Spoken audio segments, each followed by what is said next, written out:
Luca for inviting me for this opening remark. Dear participants, dear colleagues, good evening, good afternoon, or good morning, depending on where you are. I am very pleased to be with you at this webinar on continuity of oral health services in the context of COVID-19.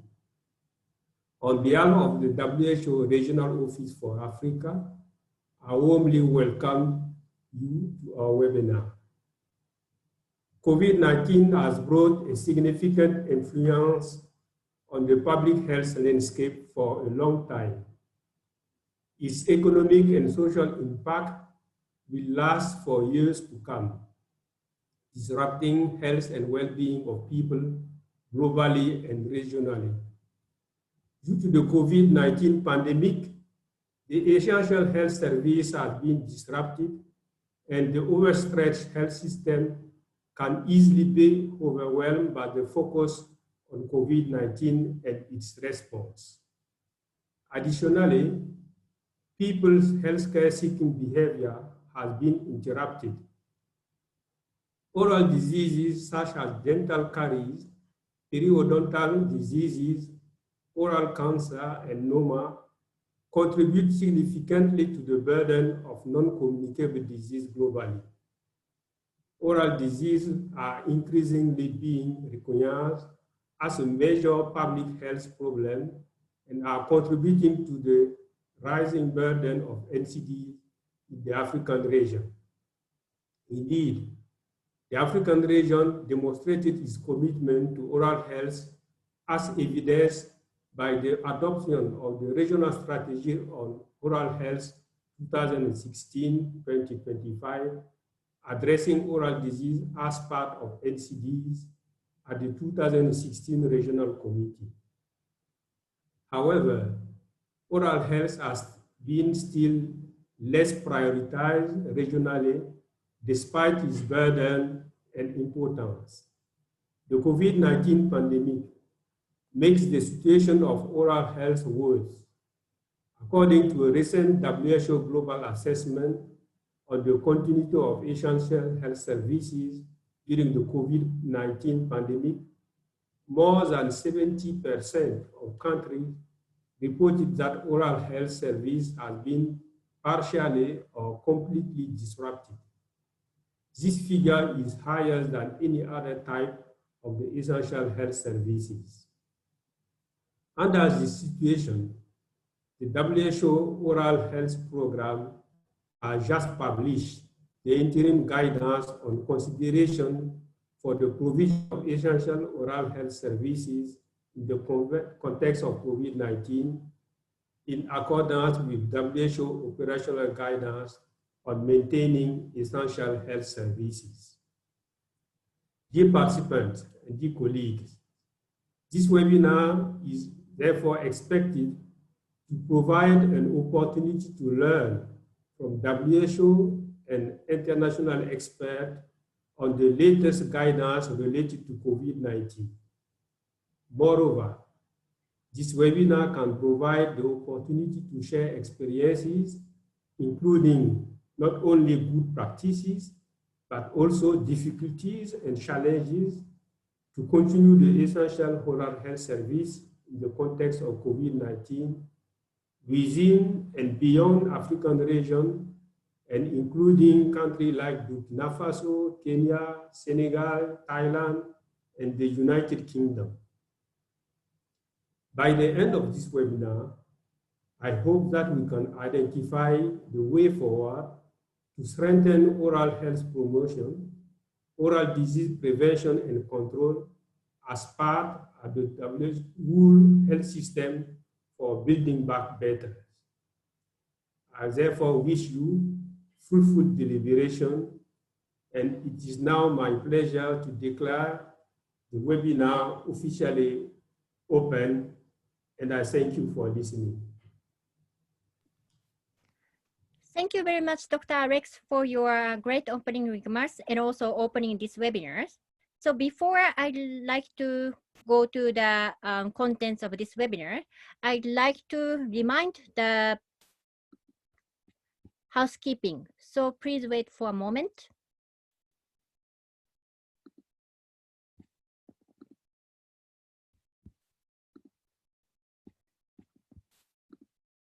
I hope you can see my screen. So as mentioned, the webinar will be recorded. Links to the record will be shared after the session. We invite you to participate in the discussion by sharing your question in chat box. Panelists are invited to answer in the chat as we go. And the panelists, please mute yourself, you are not speaker. And then you can select English, French, or Portuguese from using the button in the middle downside. So just for your information, you can find the interpretation button here. So you can select which language you prefer. You can utilize chat box to introduce yourself. And then you can raise your question using this Q&A box. And then panelists, please try to answer question which you can answer. Then I just would like to inform and then emphasize again the contents of this webinar. So as Dr. Alex mentioned that the specific objective of this webinar introduce the contents of the new guidance on the consideration for the provision of essential oral health service in the context of the COVID-19. You can access this guidance through the WHO website. And then we introduce and discuss infection prevention and control, aerosol generating procedural practice, and personal protective equipment for the continuity of essential oral health service. Share good practice, but not only good practice, but also like a challenging within and beyond the African region. And then hopefully the end of 2 days session, we hope agree on the way forward to strengthen oral health promotion, oral disease prevention and control as part of the whole health system for the Build Back Better. So this is a program of webinar. So today is day first. Actually, we continue our webinar hopefully until 2:50 Brazzaville time. The mainly day one is introduction of the guidance document and a critical point to maintain the essential oral health service. So after my introduction, I will introduce Dr. Patrick Abok to understand the COVID situation and response in the WHO Regional Office for Africa. And then after that, I will introduce Dr. Benoit Barend from the WHO headquarters. And then we will have a question and discussion. After that, I will floor open to the Dr. Taxis Elongo. He is a focal point of the health system strengthening, and then he will introduce about the maintain the essential health service in the context of COVID-19. Afterwards, I introduce the result of the rapid assessment, the current status of continuity of essential oral health service in the context of COVID-19 in the WHO African region. So after Q&A session, we have an infection prevention control session. The Dr. Landry Kebego from the Regional Office for Africa provide the general information in terms of IPC. And then Dr. Paulo Melo from the World Dental Federation and University Porto actually provide a specific IPC on oral health setting. So this is the program of the day one. Then tomorrow, day two, you can use the same link and then join this day two meeting from same date, same time as today. So tomorrow we will much more focus on case-based learning, sharing the country experience. So we invite Dr. Miriam from the Kenya Ministry of Health, and then the professor from the University Dakar from Senegal, Dr. Babaka, to introduce about the Senegal situation. Then not only the within this region, but also we invite the outside of the region key informant as like Dr. Piada, Chief Dental Officer of the Ministry of Health, Thailand, and then Dr. Jeremy from Scotland. He also provided information from the outside of the region. Because as you notice that our webinar is much more focused on public sector, but we also need to think about private sector's practice as well. Therefore, we'd like to invite Dr. Ernest from the Burkina Faso. He's a private practitioner to share the experience of the continuity of essential oral health service in the public dentistry in the African country. Hopefully, by the end of day 2, we identify the way forward for the strength the oral health function for the Build Back Better. So now I'd like to introduce Dr. Patrick Abok to make his presentation on the COVID situation and response in the WHO African region. Dr. Patrick, floor is open to you.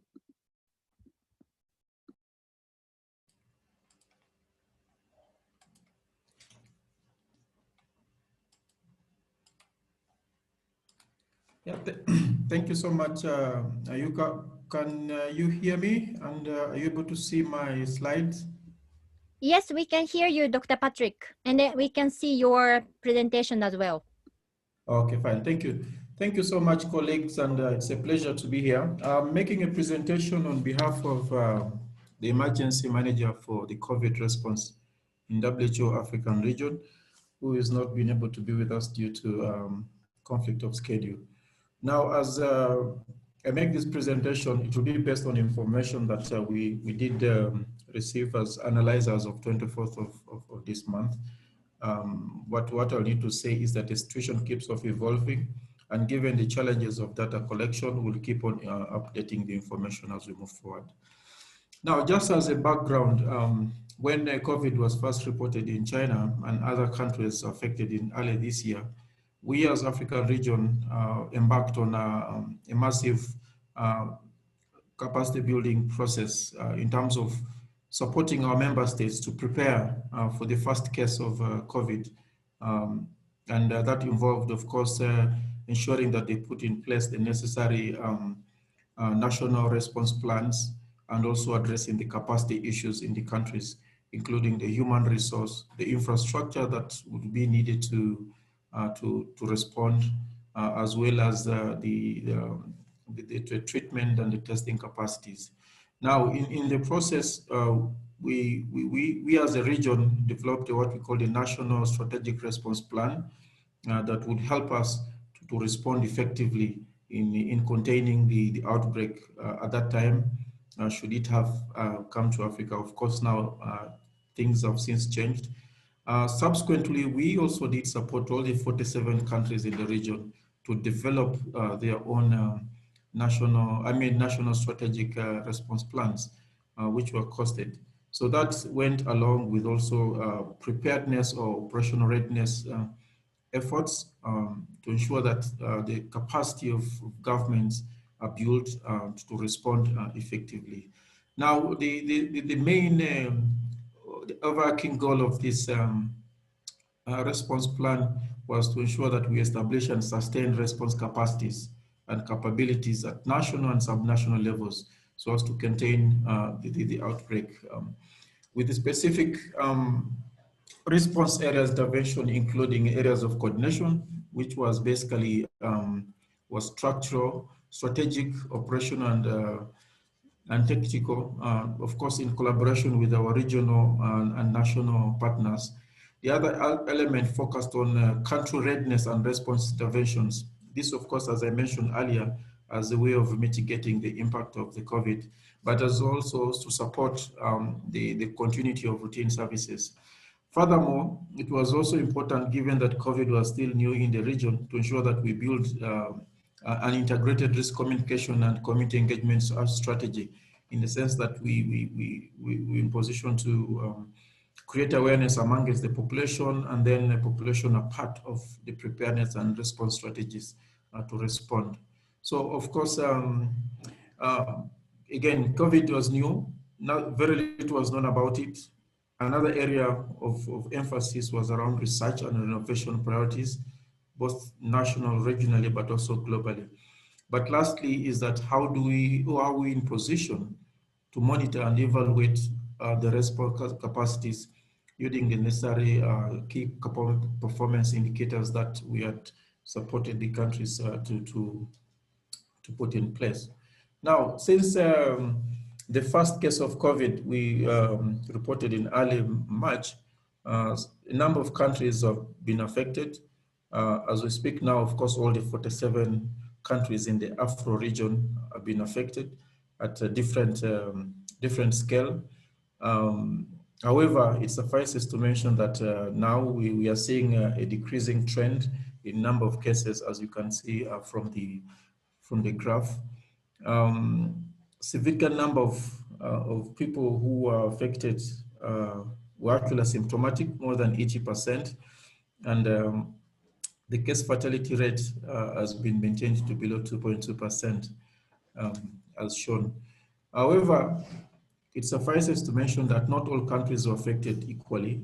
We had some countries or more, and as you can see, in the beginning, and as now as we speak, South Africa, Nigeria, Ethiopia, and Nigeria are one of the few cases that countries that are highly affected based on the cumulative number of cases.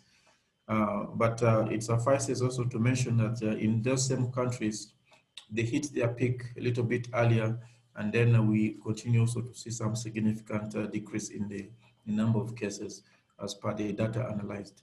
Now, the health workforce was not spared either, as we've seen almost all countries have reported health worker infection, which of course is very alarming given the fact that with the scale and magnitude of outbreak, the health systems have been overwhelmed. So if we have health workers affected, then that again compounds the challenges on how to respond and support countries in addressing the response. The question here is that how have all these health workers been infected and the like? This varies between countries. From some countries that have been in position to do an analysis, for instance, like Zambia, it was noted that some of the health worker infection actually emanated from the communities, since they're also part of the communities. So that was some of the reports that were detected. But since then, since the SRP launch and at regional level and also in the national member states, there's significant progress that has been made. As you saw, the overall trend of the outbreak is declining. Various reasons have been attributed to that.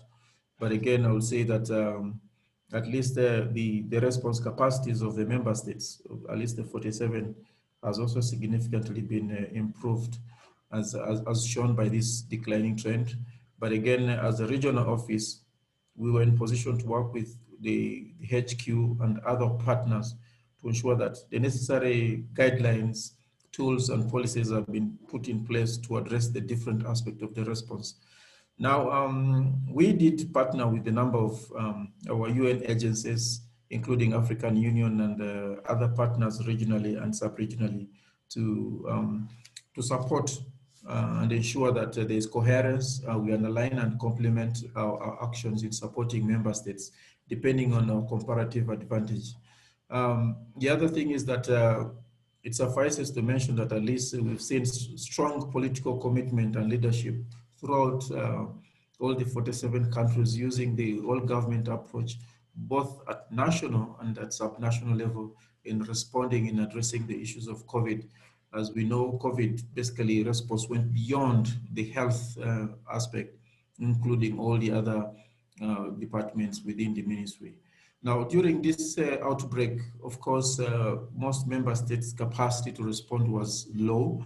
And as a regional office, we did work with the member states in mobilizing additional surge capacity to support them in responding to the outbreak. So since the beginning, we saw over 400 experts that have been deployed in at least 47 countries, and we still have a number of these experts who are still working with those countries to support the response. As the situation, the trend keeps on declining, we're working with the member states to ensure that they're able to build their local capacity as far as human resources is concerned to sustain the efforts that have been made. In many countries, including our regional office, we've seen significant number of staff who've been repurposed to support the COVID response, and we really appreciate this because it significantly improved our response capacities and effectiveness in supporting member states. Now, at the beginning of the COVID outbreak in Africa, the capacity, the laboratory capacity to test for COVID was very low. You mainly saw about, I think, 2 countries that had the capacity. That was in Dakar and in South Africa. But subsequently, I will speak now, all the 47 countries now have increased their capacities. And we've also seen the number of laboratories increasing from the initial to more than 750. The number keeps on growing, given the fact that in many countries, the testing capacity has been decentralized to some subnational levels. Now, as far as the readiness and response capacity is concerned, yes, we had challenges in the beginning as well regarding to the therapeutics and treatment of cases. Our major concern was in terms of the oxygen that was needed to support the patients, as well as the concentrators. Then the bed capacity, especially about the ICU, was very low, and as well as the COVID treatment centers. So since then, we've seen also a significant number of countries increasing on their biomedical capacity to support in managing both acute, mild, and severe cases. Again, the response the success wouldn't have been possible without involving the community structures.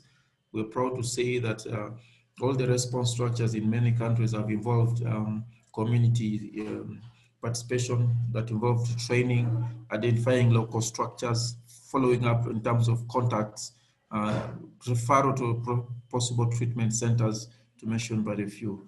Now, COVID response really encompassed a lot of resources that was required to respond. So logistics has been a major challenge, but luckily enough, with the collaboration and international partnership, it was very possible to support a number of countries in various innovative ways in getting the necessary supplies that are required to support the patient care and management. So this includes partnership World Food Program, African Union, and the Jackma Foundation through the WHO Solidarity Flights that we saw more facial masks, gloves, PPEs, as well as the necessary biomedical equipment delivered to most of these African countries. Now, data management was a serious issue for us because of having 47 countries affected, then having a unified system to monitor what is going in those countries has been challenging. Therefore, through the health information management system in the regional office and with those from the countries, we're able to see that we're able to use the data and case information to support countries in reprogramming. Then this, of course, included the use of new digital technologies. And then we as an organization, with this information generated, we're able to share with colleagues on a much regular basis to support with deep understanding of the dynamics of the outbreak on the ground. Now, COVID is still ravaging throughout the continent, all throughout the world. We do not know as yet as to when it will come to an end. Therefore, there's need for us to sustain efforts globally, regionally, but also nationally. However, we still have challenges that still affect, and we hope that by addressing these challenges, we should be in position actually to contain and sustain the current response. One of the challenges that we had in the beginning was because of the pre-existing challenges, including, the high disease rates that we've seen in the region. Some of the countries had humanitarian crisis. Again, in most countries, it was said the health system was a bit low. Of course, it was of a concern for us all as WHO, given these challenges, and there was a thought that once the outbreak hits Africa, then it would be very devastating. But for whichever reasons, we've seen that has come to pass.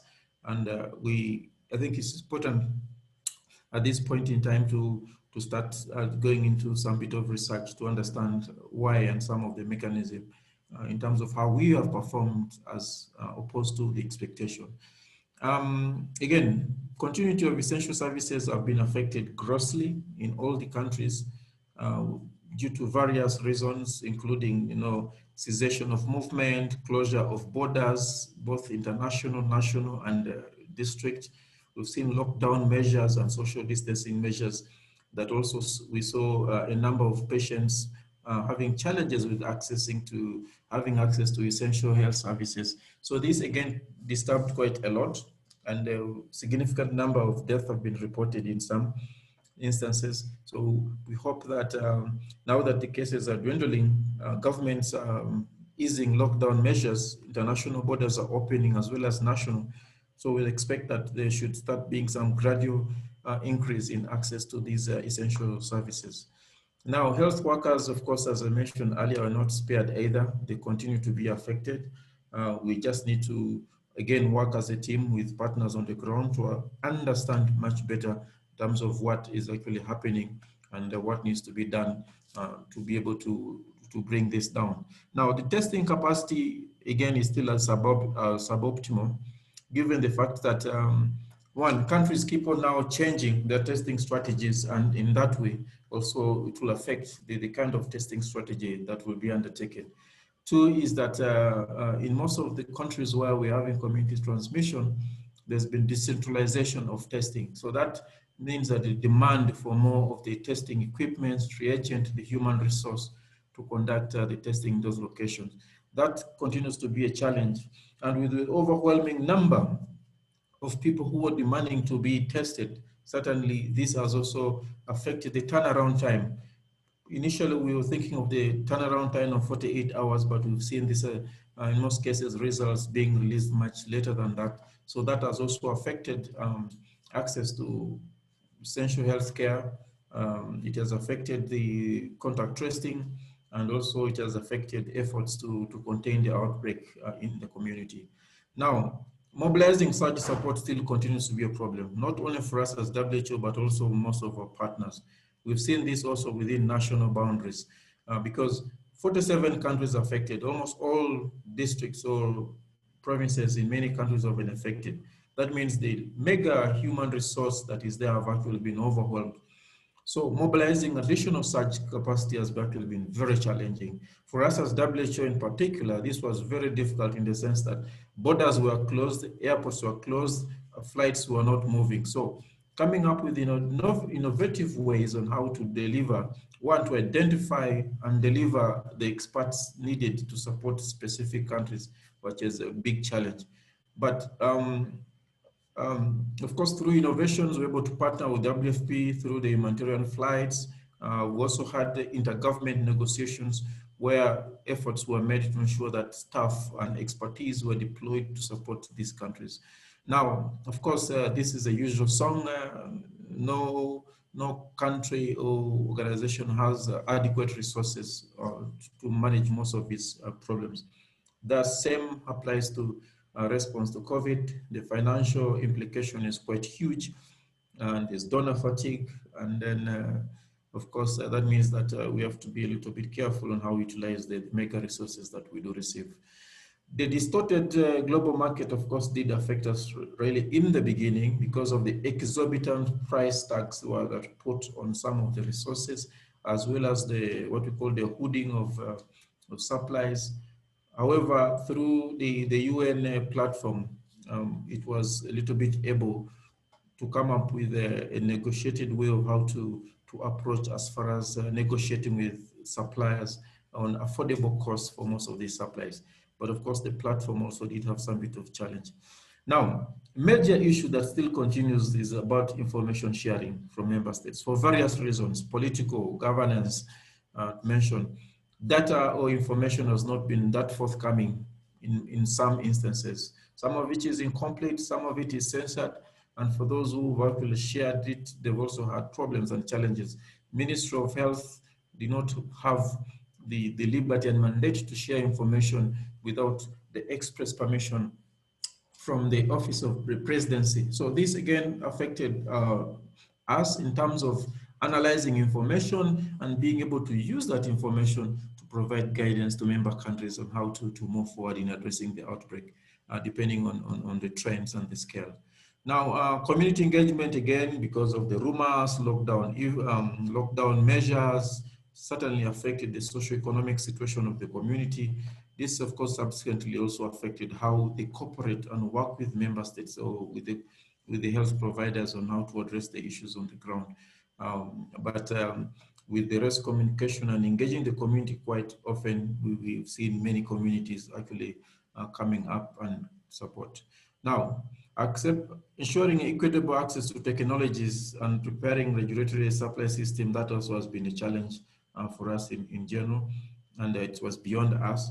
But overall, what I'll say is that the economic impact of the outbreak has really been very challenging to many countries who are now currently opening up the economy to ensure that they're able to leverage the current response interventions to support other areas of support.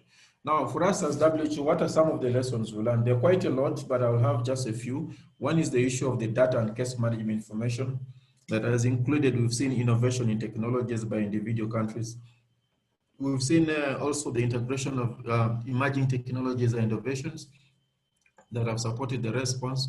But again, also the need to build the national and subnational capacity to respond, not only to COVID, but to any other health emergencies that will be there, as some of the major lessons that we've learned through this.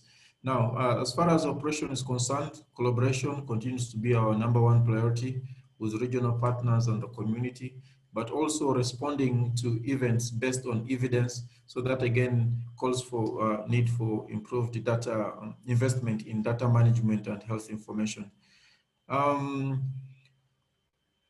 Going forward, what are we looking at? There's quite a number of issues.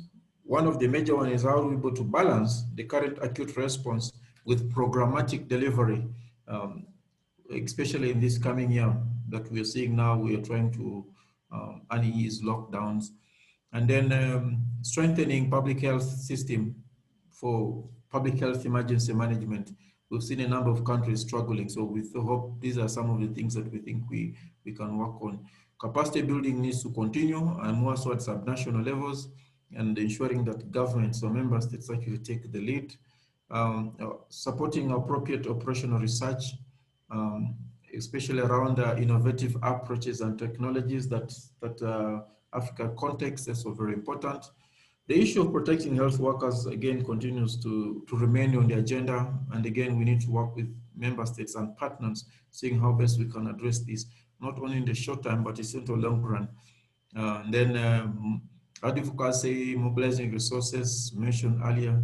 But above it all, as the cases continue to dwindle, how do we sustain our surveillance systems in place and also ensure that those who are tested and test positive are able to access the appropriate care that they need to ensure that, one, they get better, two, we provide prevent death, and then three, to prevent further spread within the community. Lastly, I will say that investing in readiness capacity of countries is very, very important for us, specifically because there's no vaccine as yet. We will hope that we'll continue working with the global partners and regional partners on ensuring that once the vaccines are developed and available, they're easily accessible by all countries, all those people who are actually in need of the same. So I think I'll stop here based on the time. I'll be more than happy to take any questions that might be there. Thank you so much, and I'll hand over back to you, Madam Moderator. Over. So Dr. Patrick, thank you very much for your comprehensive providing overview of strategic response plan COVID-19 and also achievement and issue and challenge and also way forward for the 2021 COVID-19 response and readiness and preparedness. So we'd like to request Dr. Patrick to stay here, and then I'd like to invite you to the Q&A session after Dr. Benoit's presentation. So now I'd like to introduce Dr. Benoit Balen from the WHO Headquarters Dental Officer to present the introduction of the WHO Oral Health Guidance document in the context of COVID-19. Dr. Benoit, floor is open to you. Over to you. Thank you, Yuka, and Good morning, good afternoon, or good evening to all. Thank you for all the colleagues from Regional Office in Africa to organize this expected webinar. Just to inform you that I will speak in French. So I just need to share my screen now.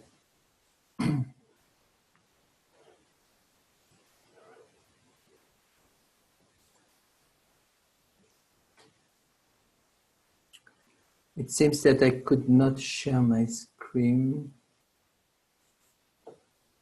So Benoit, you want me to share your screen, my screen? Yes, please. Okay, so please wait for one moment.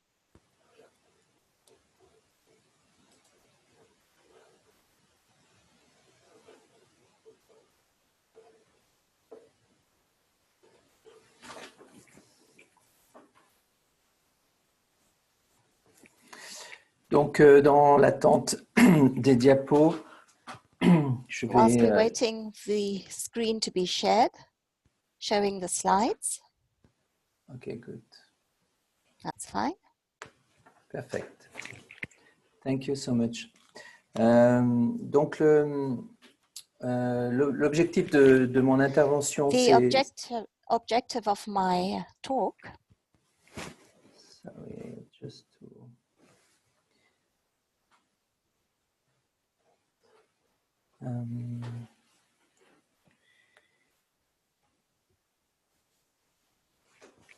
Excusez-moi, j'ai un retour de son dans mes écouteurs. My apologies, I'm getting feedback. Okay. Donc, l'objectif de ma présentation So the objective of my est de revenir presentation sur les is raisons to reflect des perturbations et d'interruptions on des services the disruption to the services on the ground in the context of COVID-19. et de How it's impacted on rappeler essentially les grandes essential oral healthcare de services, l'orientation provisoire and also how we will have an introduction to the WHO interim guidance et posté donc et publié début août de cette année. Et je reviendrai This was rapidement posted aussi on the WHO website in August this year. de reconstruire en mieux, de building back And better. finally, we will look at the issue of building back better, des idées which fortes. in my view On doit is revenir tout au long one de of ce the webinaire. platforms that we need to work on. Diapo, please. Next. Next.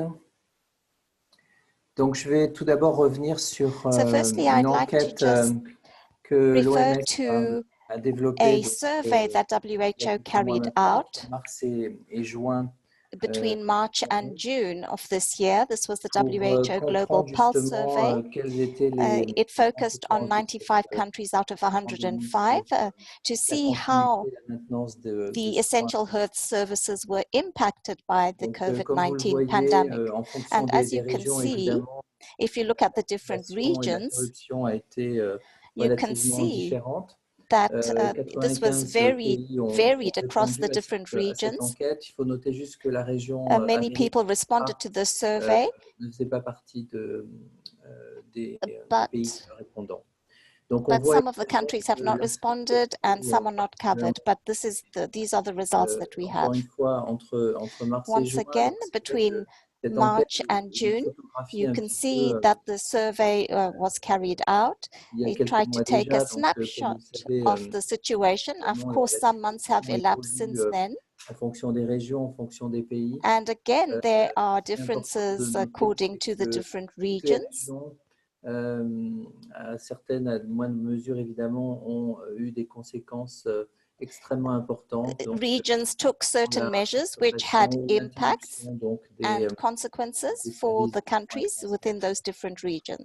Cette enquête portait sur 25 This survey focused dont les soins bucco-dentaires.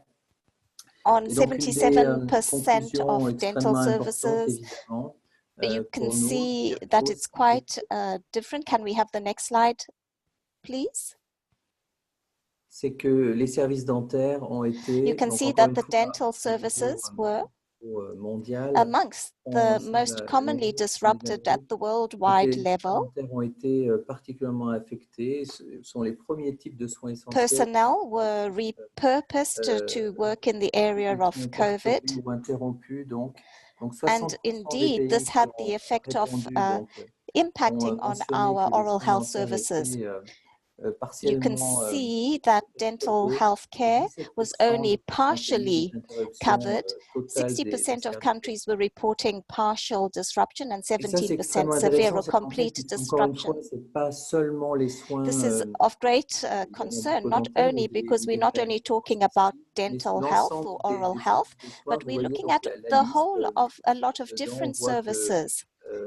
Which you can see on the slide there, the different areas and programs which have been affected and their percentages. We look at the rehabilitation services, routine immunization, NCD, family planning, malaria prevention, and so on. And you can see that oral health or dental services has the highest percentages. Next. Une autre enquête en fait a été menée en parallèle en mai, légèrement survey was carried out at the same time, which was conducted for les services de soins essentiels liés à la this focused on 122 countries out of 163 which were reporting disruptions. Ça confirme en Here you can see the different sectors de la précédente enquête, les soins dentaires, donc, which really reflects a very similar output to the survey that I mentioned before. Diapo, s'il vous plaît. Next slide. Alors, ce qui est intéressant aussi, c'est que what is also interesting here, if we look at this global survey on essential health services, we asked the countries to try and classify the reasons or the rationale behind these disruptions or interruptions in services. Alors, évidemment, encore une fois, c'est pas une question portée uniquement sur les soins bucco-dentaires, mais sur l'ensemble deals only with the area of oral health, but all kinds of essential health services. Je pense, de mentionner, c'est what is interesting here is that there are two major rationales. One which is related to demand for services. For example, there are patients that do not present. That's the first reason that was highlighted. Reporté donc le blocage des transports publics. We also had a report of problems with public transport because of the lockdown measures that were in place. Nous avons aussi évidemment les difficultés financières rencontrées. We also had financial constraints, financial problems which were felt by different households and individuals. Ici à 33%. Here you can see that 33% which is affected here. And then for some other countries, pertinent pour les soins dentaires, c'est la peur et la méfiance. Donc, there was the question of fear and distrust for patients in going forward for oral health treatments. This was there was this lack of trust in terms of the healthcare providers. So this was another factor which showed how COVID impacted us. In terms of offer now, the supply, you can see the routine services were disrupted. Les difficultés du personnel de santé. There was also difficulties experienced by health personnel themselves, particularly in specific countries, and this particularly affected specialist oral health nurses because they were repurposed and were asked to provide support to other services beyond the oral health area. And of course, there was also a lot of closure of external consultations and screenings that were done because the governments came out with guidelines in this regard. And final important part is c'est le that manque de fourniture, donc des the stocks lack réduits de of produits de santé et une supply insuffisance of d'équipements de protection individuelle pour les oral health prestataires care de soins. Et là, je crois aussi equipment. que concernant les And services this de soins also bucco-dentaires, c'est quelque chose affected the oral qui a health été sector. There was a particulièrement problem with important. getting sufficient supplies in place to service the needs of the population. Next. Next, please. Donc, si on veut résumer un peu la situation concernant cette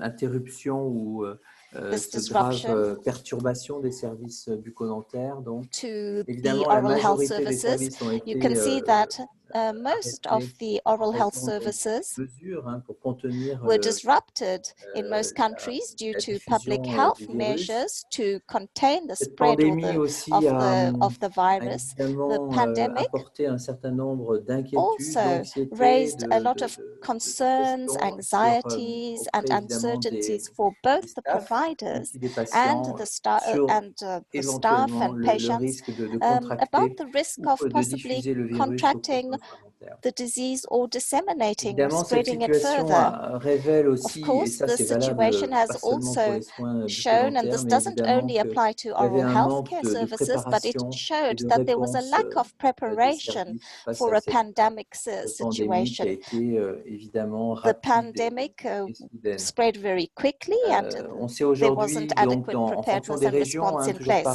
And then, of course, this varies from region to region and country to country, but there were some countries that were reopening their services, but other countries which are still having their services closed, particularly in India and Asians, but those who reopened before, they had to come up with adaptive measures. They had to change their modus operandi. It's also clear that there is a lot of missing information or information which is not available. This was, of course, an initial evaluation, an overview, situation analysis, and we do know that we need a lot more research and surveys to have a better grip on the situation, to learn lessons and see exactly how we can build back better.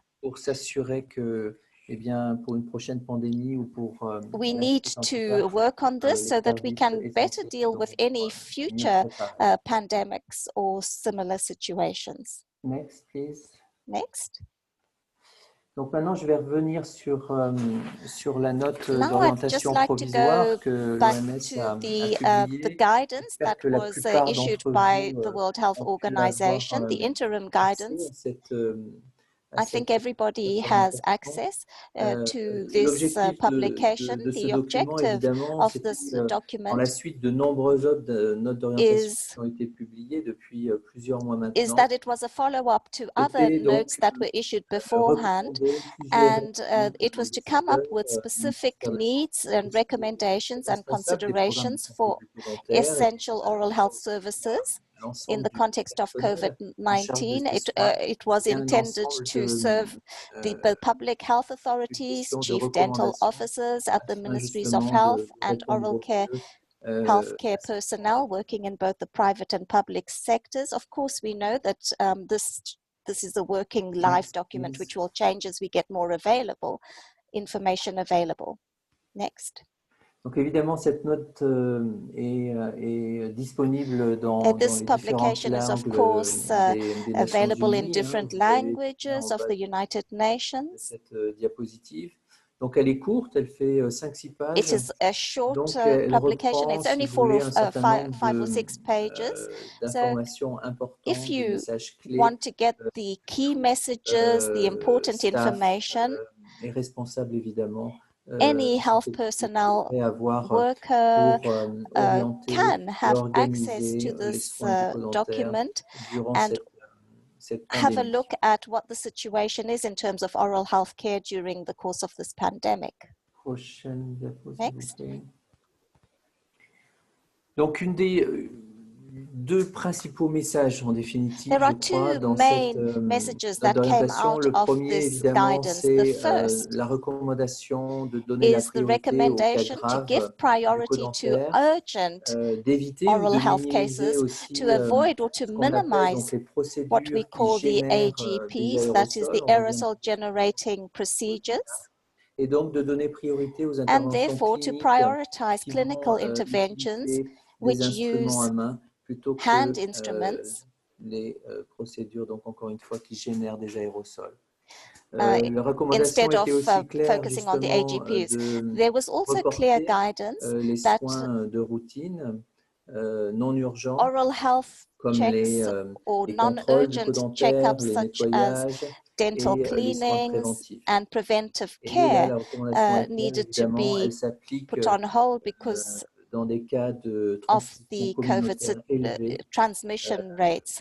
There was a high rate of transmission within the communautaire community, and it was cas felt that we had de to wait fleurs. till it went to cluster Évidemment, cases ces before we décisions could doivent être focus on those en less accord avec essential les services. recommandations So these were locales, Can you the please mute OFL the original recommendations. volume? Actually, nationales. we can hear the two volumes at the same time. So please mute the original one.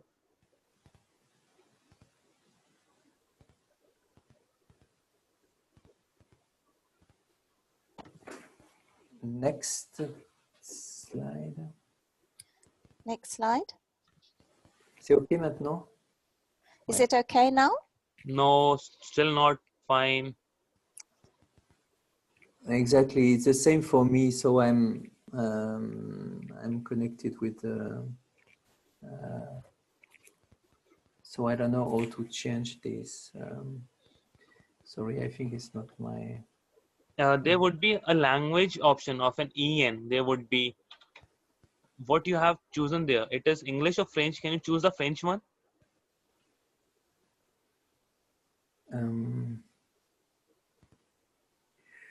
Interpretation shift. There would be a button would be there.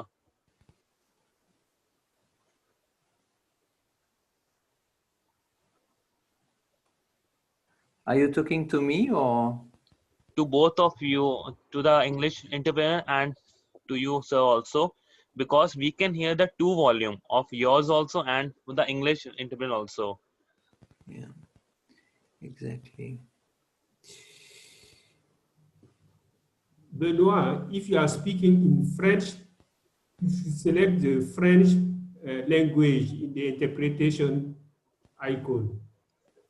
Yeah, that is the same thing I was just saying. Please. Okay, maybe it's fine now, no?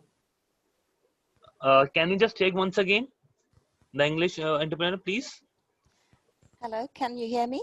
Yeah, I we can need hear to talk at the same time, right? The speaker and myself. Yeah. I don't know if others are getting feedback.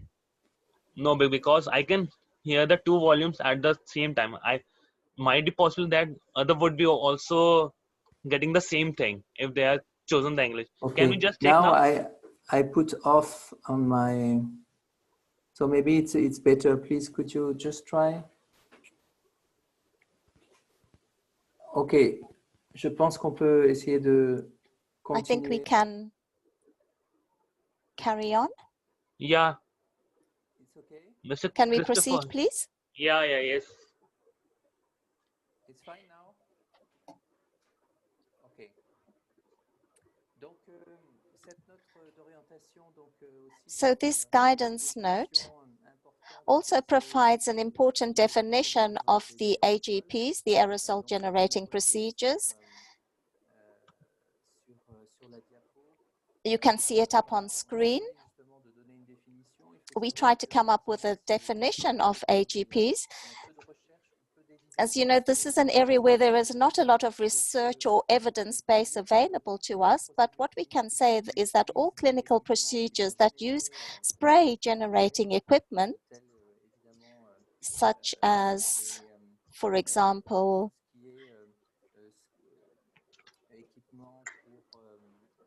equipment such as three-way air, water spray, dental cleaning equipment with ultrasonic scaler and polishing, also ultrasonic scalers, any kind of dental preparation which involves AGPs with high or low speed handpieces. You know, we're talking about very small particles, 5 ppm.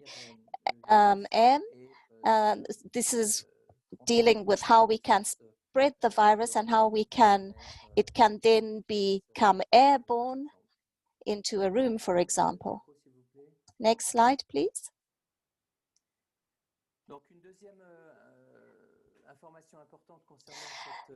Another important piece of information in this note is that a number of measures to prevent and reduce the risk of transmission of the virus during the dental visit was presented.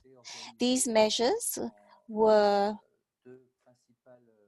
grouped in 2 main sections. The first section concerned the remote screening and triage of patients, and another group which dealt with infection prevention and control procedures. These procedures which need to be taken before, during, and after the patients and between patients. Next.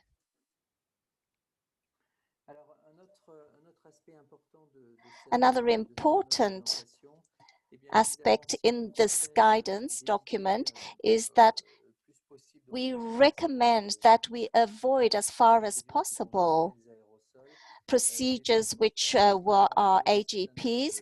It's important for us to recall certain interventions or procedures which can be used, such as the ones that you see on screen. We need to try and work with the problems. We have patients who have different types of infections or pain and so on. And we came up with a list of a concept of the essential oral health services. And this is where the team needs to look at the proposals, how they can use hand instruments instead of our AGP generating ones. Here you have the list and the details, and of course you can look at this on site. Next.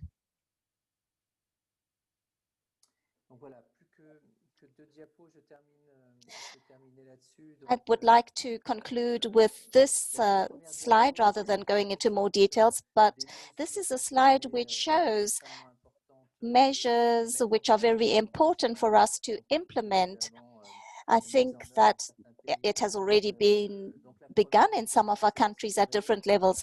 This is building on lesson learned. Firstly, we need to ensure that the essential PPE, personal protective equipment, are made available for all oral health care personnel. We know that at the start of the epidemic or the pandemic, there were a lot of difficulties in relation to the PPE, especially for the health care personnel. Obviously, this is an urgent intervention that we need to look at if we want to cope better with the pandemic. The second point is that we need to make sure that this interim guidance is disseminated. Ministries of health sometimes are associated with other dental health institutions. Other institutions have developed their own guidance notes, but it's very important for these recommendations to be accessible to the largest number of people available, so that we can strengthen the capacity of all the oral health workforce, those who are treating the patients, but also those beyond health, so that there is in fact a reduction and an interruption of the transmission through the oral health route. We have also begun to produce some videos, and we hope that we will be able to have this available in November. We have a series of 3 videos about 5 or 6 minutes long each, and they will be presenting in detail the whole of the measures and that are in this guidance document. Another important aspect is to share and study these different information notes or guidance notices, and to make sure that we can build on strategies and approaches which are much more concrete and robust for us for the way forward during the course of the pandemic, and if we have another one. Another important aspect is that we need to inform the community, the population, and reassure them that we are taking account of social and cultural differences and the social contexts which are valid in each country, and that we are in fact taking our decisions in the hope that we can best safeguard oral health care services throughout the pandemic. Next.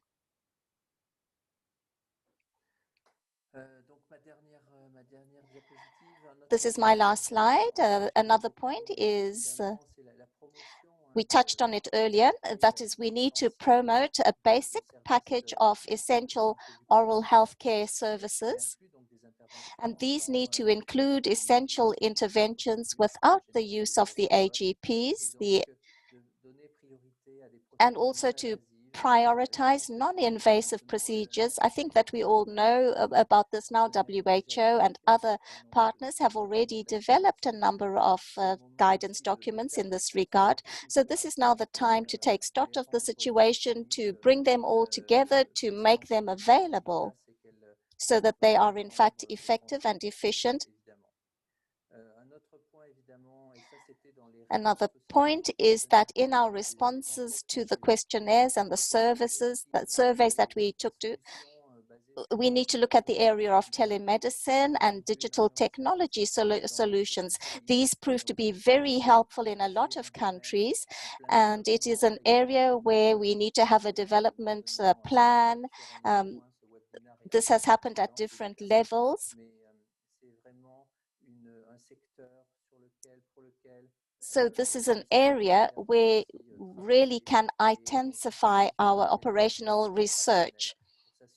That is very important for us in terms of using telemedicine and digital technology in the best way possible, because they can really help us to level out inequalities with regard to access to oral health care. Another point is that we need to generate scientific evidence on the levels of risk, because there's a lot of issues that give rise to reticence or fears. We need to look at the issue of transmission, how we can reduce it in terms of providing oral health care. This is obviously something that can take some time, but it's important for us to carry out our research for the way forward. I think that we are also all in agreement that this pandemic is another example of a situation where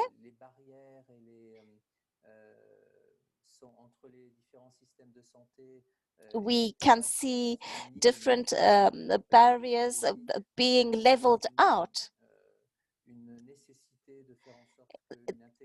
It is therefore important for us to have better efforts to integrate oral health care with other healthcare, such as other NCDs, because this is all part and parcel of the common initiative, of our common way forward, of our common goal of UHC, achieving universal health coverage. I would just like to conclude or to say that we are working with within a partnership. There are other partners that we have been working with. They are very important.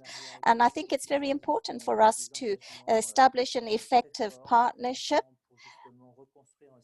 so that we can really build a much more resilient and robust oral health care service, which is inclusive in terms of access to those services. Thank you very much. I have finished my presentation.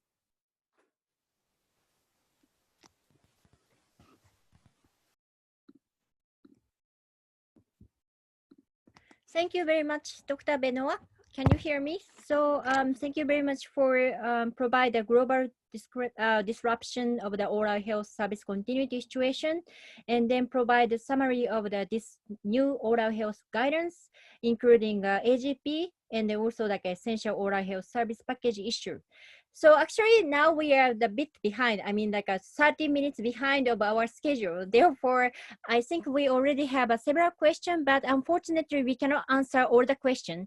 Therefore, I'd like to pick up maybe a few questions to ask the expert during this session. Then I would like the expert to answer the question using this chat box. So I don't know whether Dr. Patrick, are you still here or not? I'm here. Yes, Dr. Patrick, thank you very much. So actually we have a question in terms of the research. So as you mentioned that, I mean, like research is a very important point. So how WHO country office and a regional office for Africa office to coordinate the research related to COVID-19, and then how researcher in the country level can participate in this research network or research initiative in the country office in the African region. Over to you, Dr. Patrick. Okay, thanks so much. Just to respond quickly is that most research efforts are being initiated at national levels, regional and global. So we as an organization, of course, are supporting in the areas of partnership and collaboration. As far as resources are concerned, we're also partnering as far as the technical aspect of that.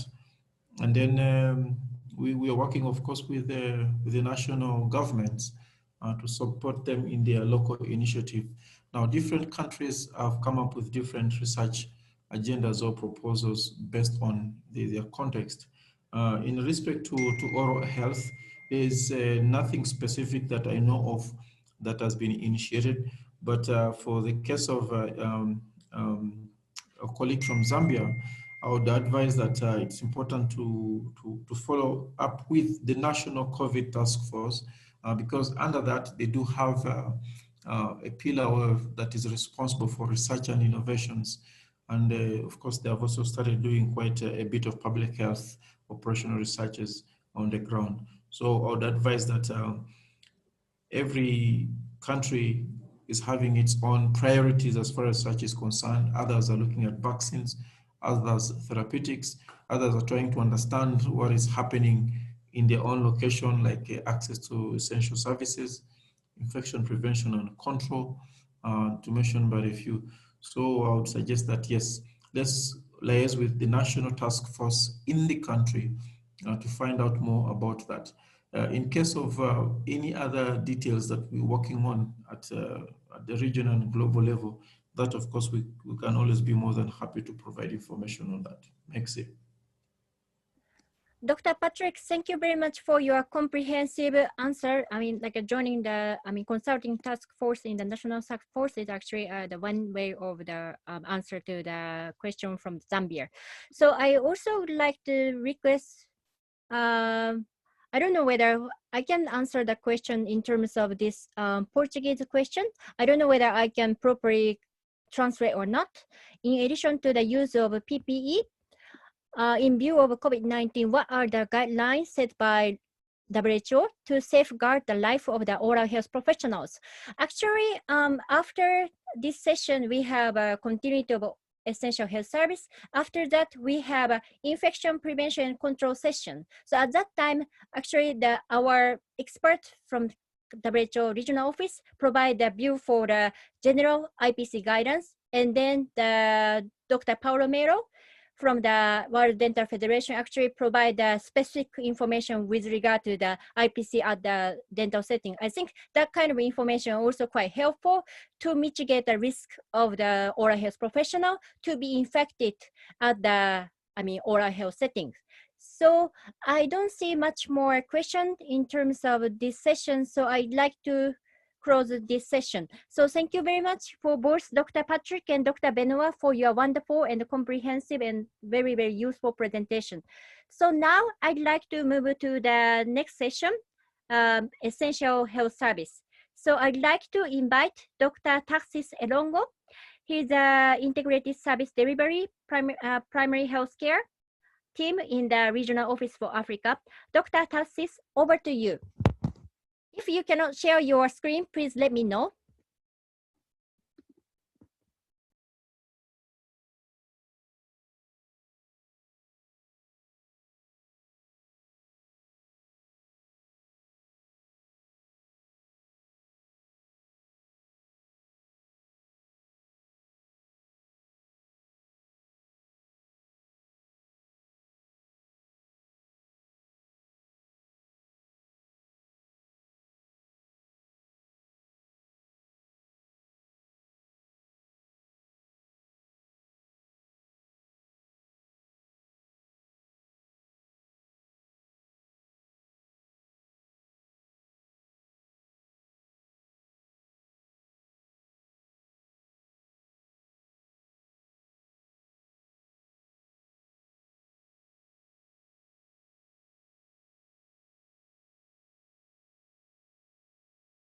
Sorry, I don't know whether Dr. Tarsis, are you there?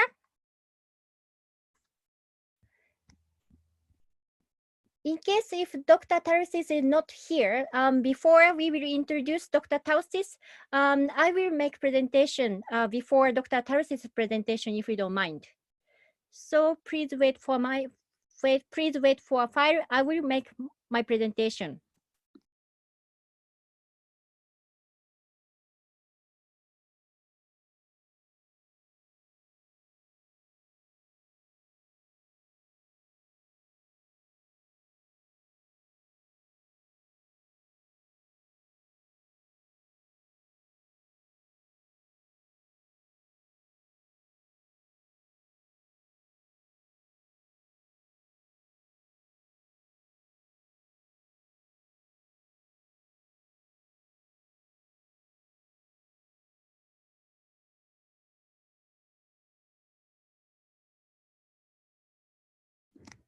I hope you can see my presentation, and also can you hear me, everybody?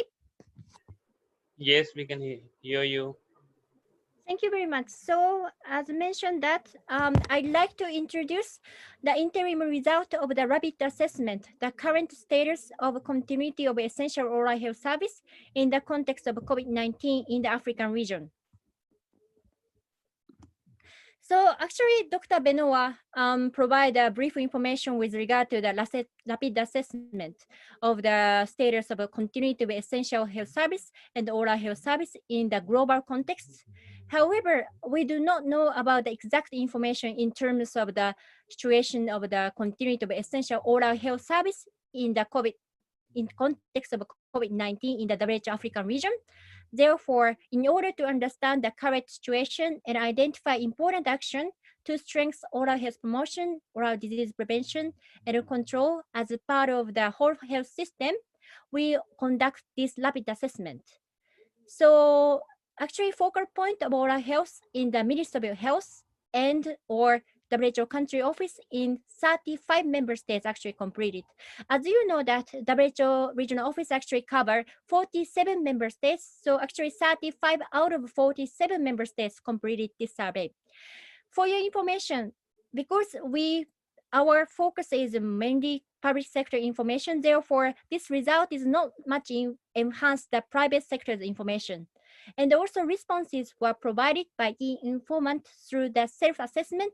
Therefore, maybe the response would be biased or lack of validation.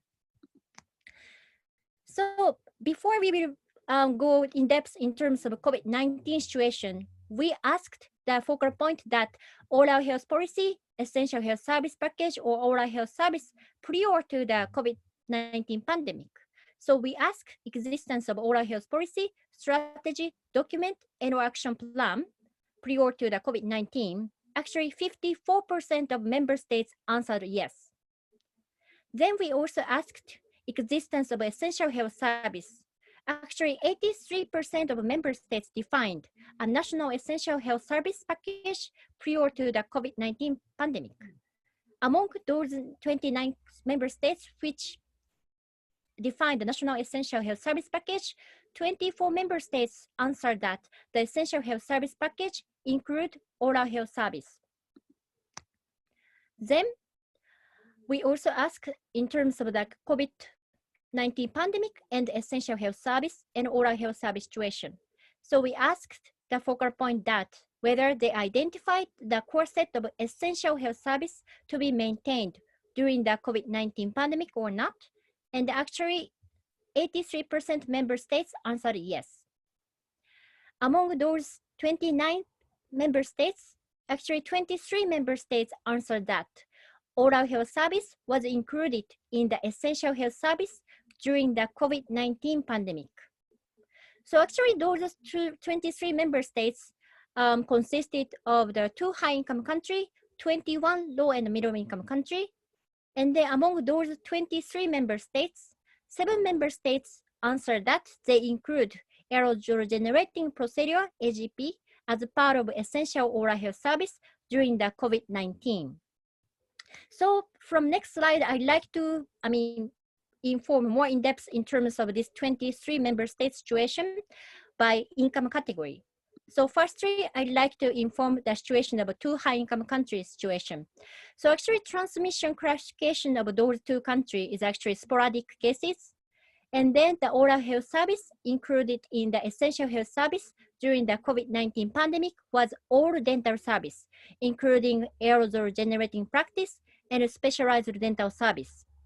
And then we also asked what kind of health financing system support to provide the essential oral health service during the COVID-19 pandemic. So one country answered that government support. So actually this country mentioned that before COVID already oral health service which was provided by government is free. So during the COVID-19, actually oral health service also free. The other country answered that government and also out-of-pocket payment. And then during the COVID-19, actually government provided additional support to maintain oral health service in the context of COVID-19. Then as mentioned that the 21 out of 23 countries actually low and middle income member states. So transmission classification was 4 member states was cluster case situation and 17 member states were community transmission. So we also ask the same things, oral health service in the COVID package. As you see that the most of the country actually include emergency urgent dental condition without aerosol generating practice and the tooth extraction and prescription. Some country actually include AGP or some country, cleaning restoration. And then some country actually continue both urgent, non-urgent oral care appropriate. And then one country answered that initially they just allowed the emergency treatment, but after they can receive the appropriate PPE, they also allowed to continue the cleaning or polishing and other care as well. And then we also asked the health financing system to support to provide the essential oral health service during the COVID-19 pandemic. So as you see that most of the country actually received the support from the government, but 2 or 3 countries actually only out-of-pocket payment is actually to provide the essential oral health service during the COVID-19 pandemic. So next, I would like to introduce the disruption of oral health service due to the COVID-19 pandemic. So as Dr. Patrick already mentioned that compared with other region, the WHO African region, since around the end of July, the number of the COVID case and deaths reported weekly is actually decreased. Therefore, we try to split the 2 phases for this disruption analysis. So first is actually February to end of June, and the other one is August to September. So we ask disruption of oral health service due to the COVID between February to July and between August to September. So phase 1, so actually more than 90, not more than, but like almost 90% of a country answered that completely or partially disrupted oral health service due to COVID. However, phase 2, August to September, as you can see that only 11% country mentioned that completely disrupted and 63% partially disrupted, and actually 23% countries say that no disrupted. So depend on the epidemiological situation, the COVID, the oral health service disruption also changed. We also asked the reason of disruption of oral health service between the phase 1 and phase 2. So both phase 1 and phase 2, you can see that decrease in outpatient volume due to the patient not presenting. And of course, like insufficient personal protective equipment available is a problem. And also, especially during the phase 1, as you notice that during phase 1 in the African region, many countries actually take the strong lockdown measurement, because due to this strong lockdown measurement, hinder access to the health facility due to the unavailability of the public transportation. And also both phase 1 and phase 2, several countries mentioned that financial difficulty due to the outbreak lockdown to access the oral health service. Then other comment, as you see below, oral health service are not integrated in the primary health service and are mainly provided by private sector, and lack of prioritization of oral health service by the government is actually hinder or like a disrupt the oral health service. We also asked the focal point what kind of approach they are taken to solve the oral health service disruption by phase 1 and phase 2. The many countries answer that they try to triage the patient and a case and then try to identify the priority. And also, especially in the African region, as you know that we do not have much oral health professionals, therefore they try to task shifting oral health work from oral health professional to the primary healthcare worker as like a task shifting. We also deploy the telemedicine and deployment to replace in-person consultation as well as oral health education. So anyway, summary of this rapid assessment is, as you see, oral health was actually integrated into the core set of essential service during the COVID-19 pandemic. However, with lack of PPE, without enough financial support, hinder to access the health facility, low people's health-seeking behavior, the oral health service was disrupted. Depending on the availability of PPE, transmission phase, available human resource, it is important to select the priority oral health service and integrate into the core set of essential service during the COVID-19 pandemic. So under limited PPE and severe transmission phase as like a community transmission, as Dr. Benoit mentioned during his presentation, maybe we need to prioritize non-AGP and non-invasive treatment. Of course, we ensure the IPC measure, and then we need to leverage telemedicine, in-person consultation, and education. But however, we need more research on what kind of telemedicine would be helpful for oral health promotion and oral disease prevention and control. And then, as you notice that many, people actually fear or like avoid the, infected by COVID to go to the health facility. Therefore, we also need to strengthen the risk communication and community engagement to sensitization and patient education in order to remove unnecessary fear for COVID-19. So the way forward, preparedness for future pandemic. Of course, firstly, we need to prioritization of oral health. Therefore, we also need to integrate of oral health into the very, very important agenda as like NCD, USC, and also COVID-19. And then we also need to strengthen the oral health policy, strategy, action plan to ensure population-based strategy as like a fluoridation, sugar tax, health promotion. As you notice that already in this region, 54% of member states answered that they have an oral health action plan or policy. However, without budget, we cannot implement this policy. Therefore, budget is also crucial. And then integration of oral health into the essential health package is very important. But once again, in order to protect the patient from the financial risk, we need to support patient to receive the service without financial hardship. Therefore, we need to integrate of oral health package into the UHC, Universal Health Coverage Benefit Package with financial risk protection. And then final point is reinforce integration of oral health into the existing health surveillance system to demonstrate the scale and impact of the problem and to monitor progress achieved in country. So that's all from my side. Thank you very much for your kind attention.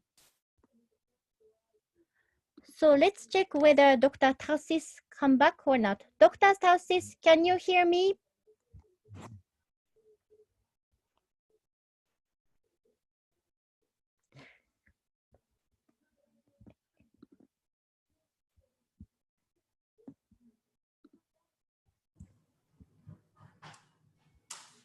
It seems Tarsis is on the call, but as a participant, not as a panelist.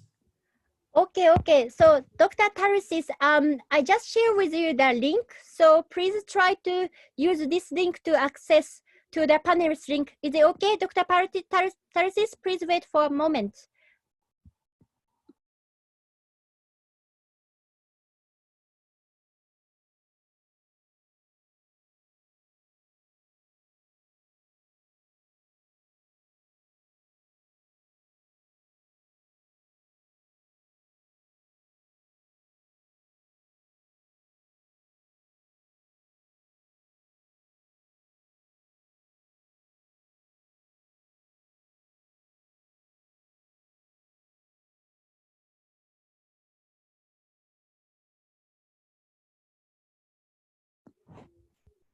So I will try to link with the Tarsis, but because we do not want to lose the precious time, therefore, if you don't mind, I'd like to move to the IPC presentation by Dr. Landry. Dr. Landry, are you ready to presentation? Over to you, Dr. Landry.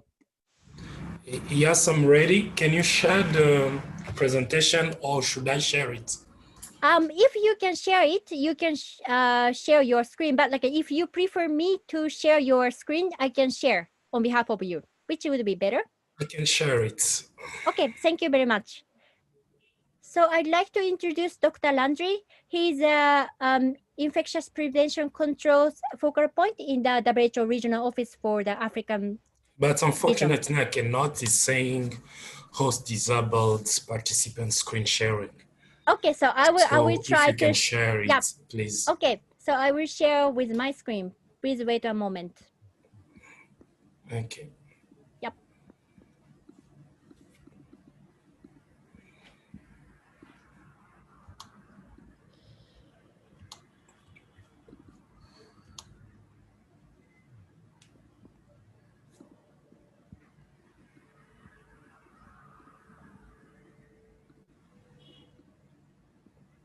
So can you see my screen? Yes, I can see your screen. Thank you. Yes. So Dr. Landry, over to you. Yeah, thank you, Dr. Yuka. So in 10 minutes, I'm going to try to give an overview of IPC. Please, next slide. I will introduce IPC concept and then I will discuss about standard precautions. I will give an overview of transmission-based and administrative precautions. And lastly, I will speak a little about PPEs, how to minimize the use of PPE and to coordinate the supply chain. Next, please. Next slide. So infection prevention and control is a scientific approach with some practical solutions, which has the main purpose of IPC is to prevent harm caused by infections. From patient to patients, from healthcare workers to patients, or even to the community. Next slide, please.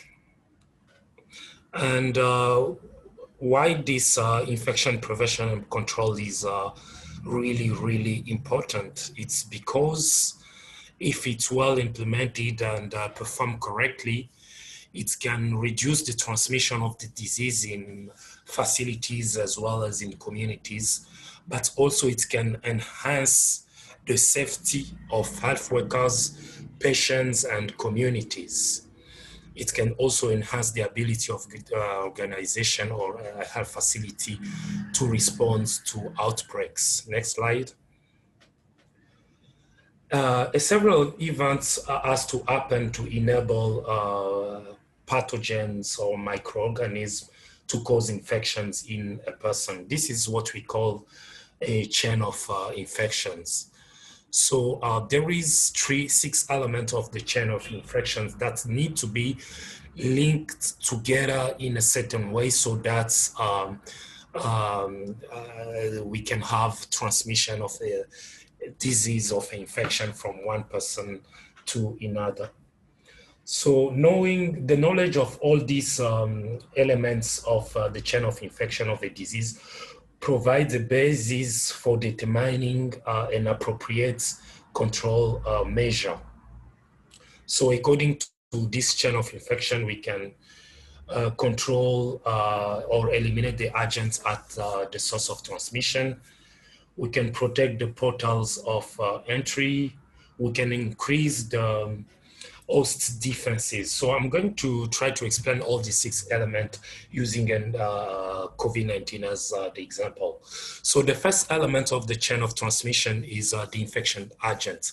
For COVID-19 is the SARS-CoV-2, which is a virus, a RNA virus, and its reservoir, it means the place where it multiply and developed the human reservoir.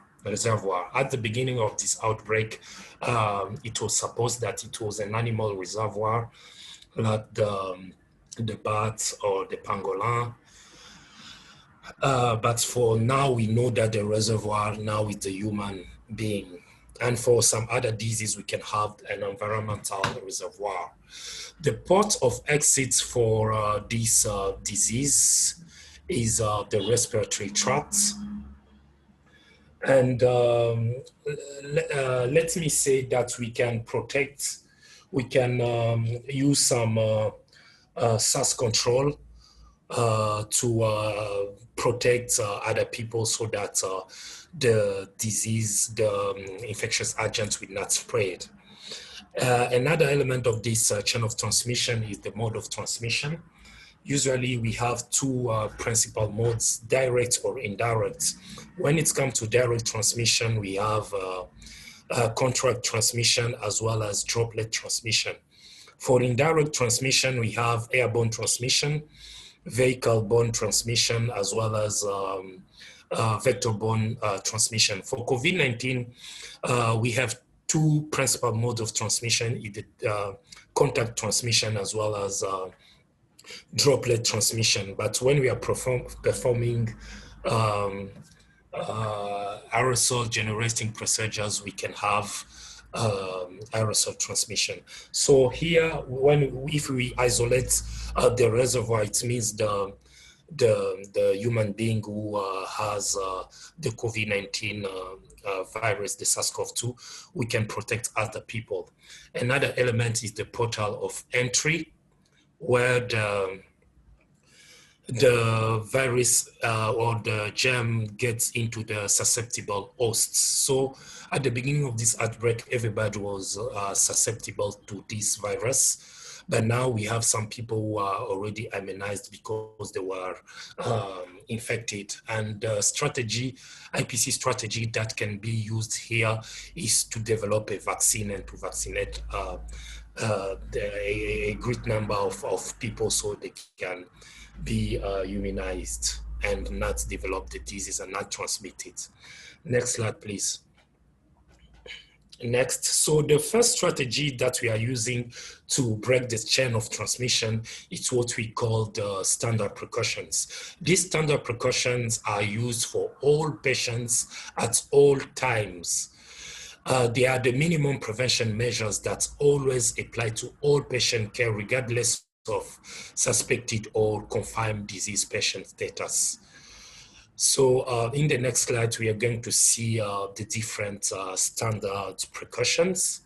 And as you will see, the first one, next slide, please, is hand hygiene that need to be performed at a given time according to the 5 indication of hand hygiene of WHO. And yeah, hand hygiene also need to be performed at a certain way using the WHO technique that you all might know.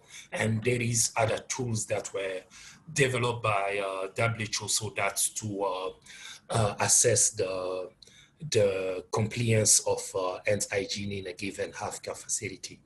The other precautions are respiratory etiquette, prevention and personal protection equipment according to the risk, safe injection practices, environmental decontamination, waste management, safe handling, cleaning, and disinfection of patient care equipment, and also appropriate and safe handling of linen.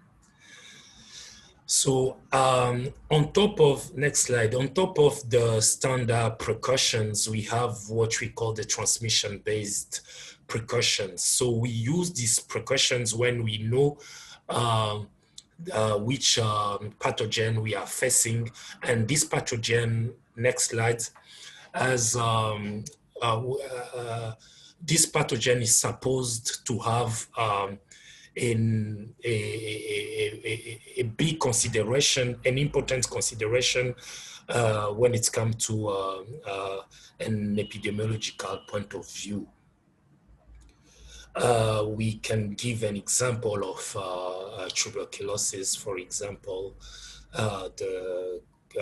for COVID-19, Ebola, Lassa, etc. Next slide. So for transmission-based precautions, it's clear that we need to know what are the mode of transmission. So it can either be the contact precautions, droplet precautions, or airborne precaution according to the infection agent, as we said previously. And for some infection agents, we need to use more than one precautions. For example, for COVID-19, we can use both contact and droplet precautions, but also when we are performing aerosol generating procedures, we can use airborne precautions. Next slide, please. So in summary, for contact precaution, the most important element is to have a signage at the door of the patient who is isolated, stipulating that it's the mode of transmission of the disease, and everybody who is entering the room need to clean his hand, to put PPE, gloves and gown, and to follow all the protocols of putting and removing the PPEs, but also to use dedicated equipment. Next slide, please. For droplet precautions on top, we can also say that here the most important thing is to make sure that we are protected from the droplets that the patient is expulsing. So we need to use to choose PPEs, making sure that here the most important PPEs are mask and goggles. Next slide, please. For the airborne precautions, the type of mask that we use, it's what we call a respirator.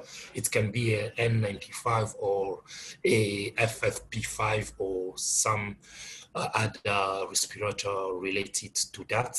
But also what is important here is to know that we need to use some isolate the patient in a room with negative pressure. That is, for example, for people with active tuberculosis. Next slide, please. And here I'm just giving the different technique that activities that can lead to generate aerosol in COVID-19 patients. So you will have it on the slides. I'm not gonna go through all of this. Next slide, please. And for administrative precautions, for example, when there is an outbreak, we need to train everybody. We need to make all the policies so that to help to change the behavior of the health personnel, but also for the community. And we need to use also some environmental controls like building facilities or improving the workplace, building triage stations, ensuring that everybody has a distance of 1 meter, for example, for COVID-19. Next slide. So I'm going to talk about how are we doing so as to minimize the use of PPEs. As we know, there is a global shortages of PPE. Next slide. So the first recommendation, next slide please, is to make sure that we can, if feasible, we can use telemedicine and telephone hotline to evaluate suspected patients, but also we can put some physical barriers to reduce exposure to COVID-19, such as glass or plastic windows. We can postpone non-urgent procedure. We can cohort also COVID-19 patients without co-infections. We can also restrict the number of healthcare workers from entering the rooms of COVID-19 patients. And also we can consider using specific PPE only if in direct close contact with patients. Next slide. And I think this slide is more how to coordinate PPE supply chain management mechanism. I'm not going to go through it, but just there is a need to really have a good monitoring framework for the supply chain. Next slide. So in summary, there is 3 things. The first one, we need to know the chain of the infection of the pathogen of the disease. And then we need to apply all the time the standard precautions. And according to the given pathogen, we have to implement the transmission-based precautions. Next slide. And then you can have the different materials, resources that you can go through so as to improve the knowledge when it's come to IPC. Thank you.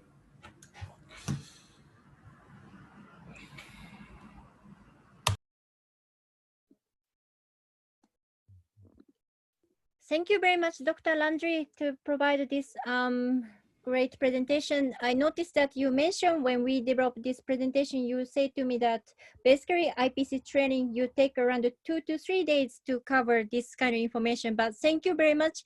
Try to summarize all the very important information in 15 minutes presentation. It was really helpful. So I think now Dr. Tarsis is connected. So I hope.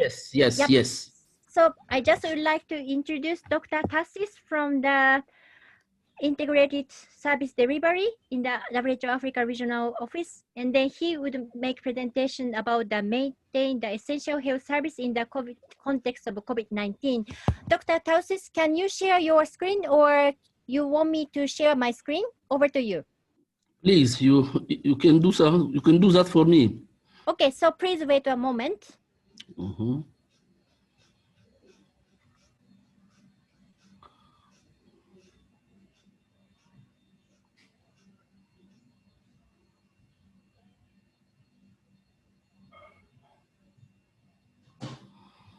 En attendant le slide, c'est juste bonjour à tous les collègues. Whilst we wait for the slides, good afternoon, colleagues. Thank you for making the time to allow us share with you on continuity of services and health systems. Let me tell you upfront that I'm going to speak French. Thank you. Okay, merci. J'avais déjà Thank you. I had already given the introduction, so we could move to the next slide to save time. Okay. In this 15 minutes, we're going to discuss 5 things. The first, it would be a reminder of the Declaration on Primary Health Care and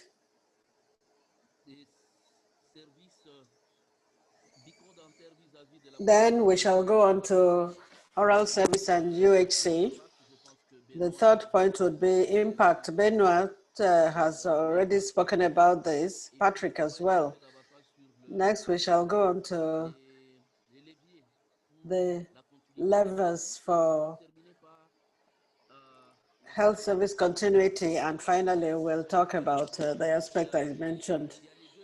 On the left, you'll see the two cities that hosted key events. For the first declaration,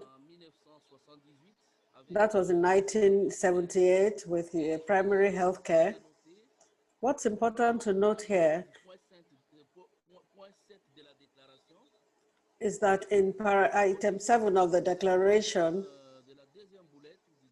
the second bullet says that primary health care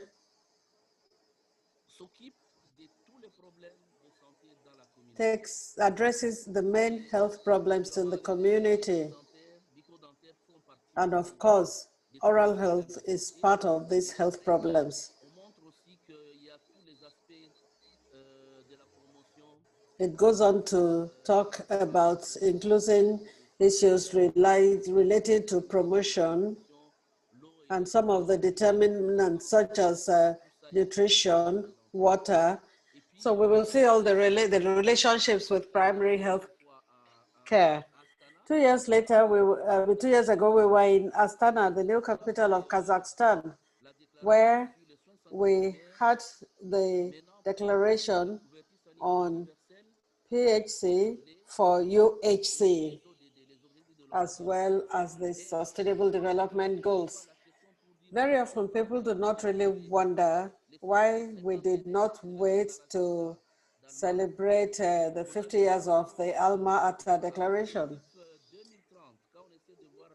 But when we try to look at the current situation in light of the objectives, the target of 2035 stages, we would benefit from checking how health services have been organized and see how to speed things up in light of the organization of the new organization of healthcare services so that we can meet the 2030 target.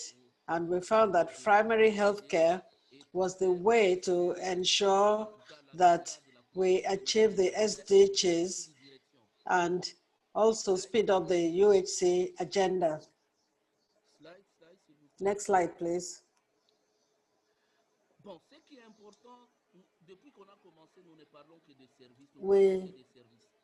Since we started, we've been talking about services and services.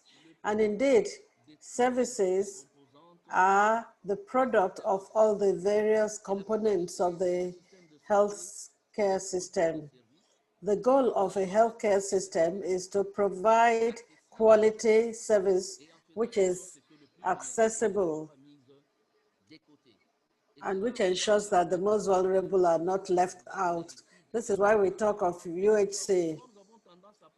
But we tend to believe that only availability of funds is all we need and everything follows. No, man and human resources remain central to health services. When we have quality human resources which are motivated and competent, then the rest will follow. Now, what is important is to say that we have seen that a lot of countries have these services, but in how many countries does oral health constitute part of the essential package?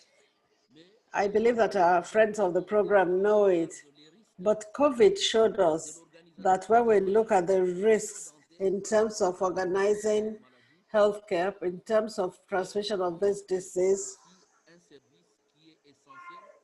we would agree that it is an essential service too, but at the same time, it tends to be forgotten in many countries. There's a tendency to believe that essential services are those that relate directly to survival. And it is hard to see the damage caused by oral health. And it is time to pay attention to this.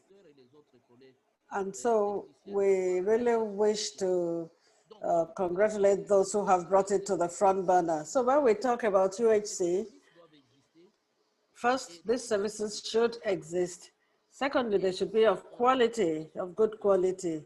And then we need to ensure that they are accessible and affordable to all, including the vulnerable.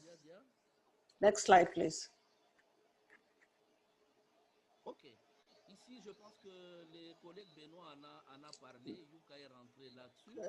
Colleagues Benoit and Joka talked about this. This is the intermediate interim report for a rapid survey that was done between May and June in the Afro region. There was another rapid survey a little earlier between April and May. The goal was to come up with evidence that will support countries. And indeed, we observed that services were interrupted and disrupted. Some facilities closed down for different reasons. Maybe, for as was said, the nurses were afraid of going to work because they didn't have PPE. There was a risk of contamination. In other countries, there were problems of insecurity as well. So this gave us an idea, but the global survey wanted to know about package of services. From the 25 services that were considered, how many of them were available? And when you look at them very closely, what we'll note with interest is that the data, as we have on this slide, that was limited. I limited it to Africa. Out of 10 countries in Africa, we found 5 that were able to update their essential package, which is one thing. Some countries did that, but they did not have the means to implement the updated packages. And then when you look at the services that were disrupted, partially or totally, it is often immunization services that were most frequently disrupted, as well as family planning, etc. But what was also important was external consultations. There were lots of problems, containment, lockdowns, curfews, and if there were no measures taken in the country to ensure that the sick could move around easily, then it was difficult to get to hospitals. Now, there was also the fact that the sick themselves were making a rational choice. Because, for instance, we saw that for delivery, there were no major disruptions, or for surgical interventions. In other words, for the people, for the populace, in spite of the constraints, when they knew that certain cases could be treated only in the hospital, they went all the same. Even if there were checkpoints, they found ways of explaining their situation, and they were allowed to move on. But when you look at global level, at dental services, as colleagues have already said, we need to remind member states that dental services should also be given pride of place in the essential health services. Next slide, please.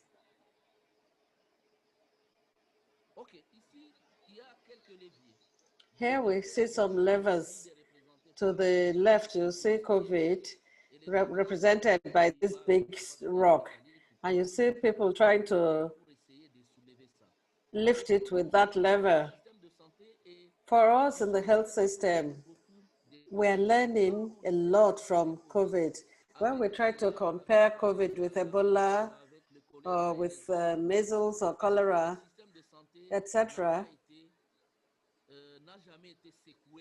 we can say that the health system has never been shaken the way it was by COVID.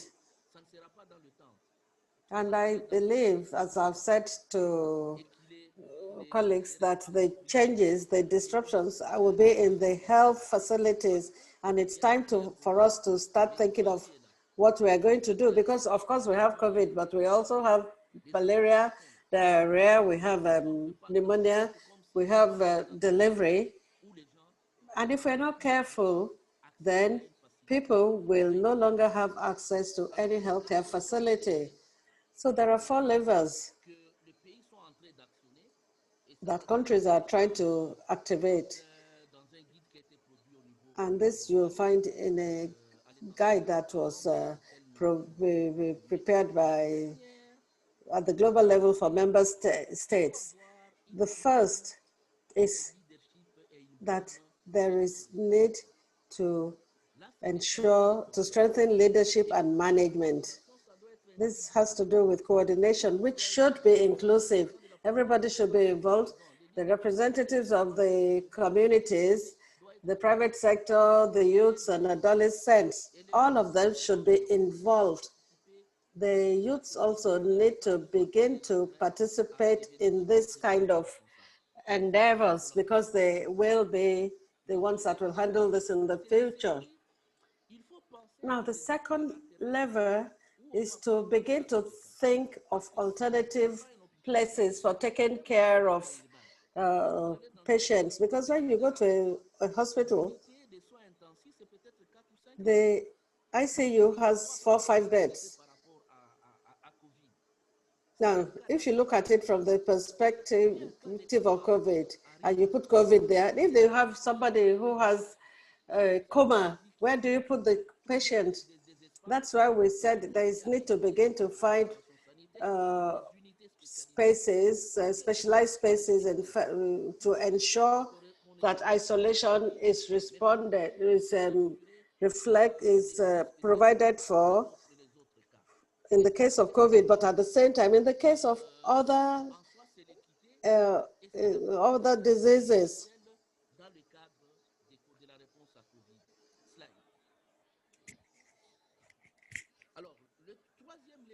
The third lever is efficient management of resources available. Because it's not a case of an outbreak in 1, 2, or 3 countries and everybody is waiting for others to support. This affected all countries. And so we said that there was need for local resource mobilization. And that support being given would be just catalytic support, but there is need to build on available resources. In IPC, we know that we have masks, we have all of these things, but we are going to have to live with COVID. So we need to include protective equipment in the inputs of healthcare facilities, just like aspirin or anti-malaria drugs. We need to order PPE in the same way. But the question is, who is going to pay for this? We still have to look within the system, because if prevention of diseases is not taken care of in our facilities, we will continue to have this problem. And then when these resources are made available, they need to be used rationally. That is also important. The last lever is to ensure optimal organization of the current health systems that we have. Because it's not enough to say that I have integrated health centers where I have to check how things are going. I also have to check the situation in the entire structure, even with the traditional practitioners, even in the prayer houses, in all sites where health problems are addressed. And that's why we said that there should be a health facility platform according to level and of category, and ensure coordination of how things are done in all of these facilities, because you have cases in all of them. And we have seen the contribution of the private sector to this response. Perhaps collaboration was not in the same way, but if there is good surveillance, it has to cover every facility that provides care. And again, we need to ensure that there are clear guidelines on how to integrate COVID-19 response into all of the health certificates. So in all of the facilities, we need to ensure that we continue to receive patients who that have the flu or any other condition. You still have to protect yourself and protect the patient. Just this last September, we celebrated the day that is set aside for the protection and security of the personnel. So all the facilities need to talk to one another. There is need to coordinate care, and there is need to know how each facility is speaking to the others and how the patients are taken care of along at the various levels and even in the referral system. Next slide, please.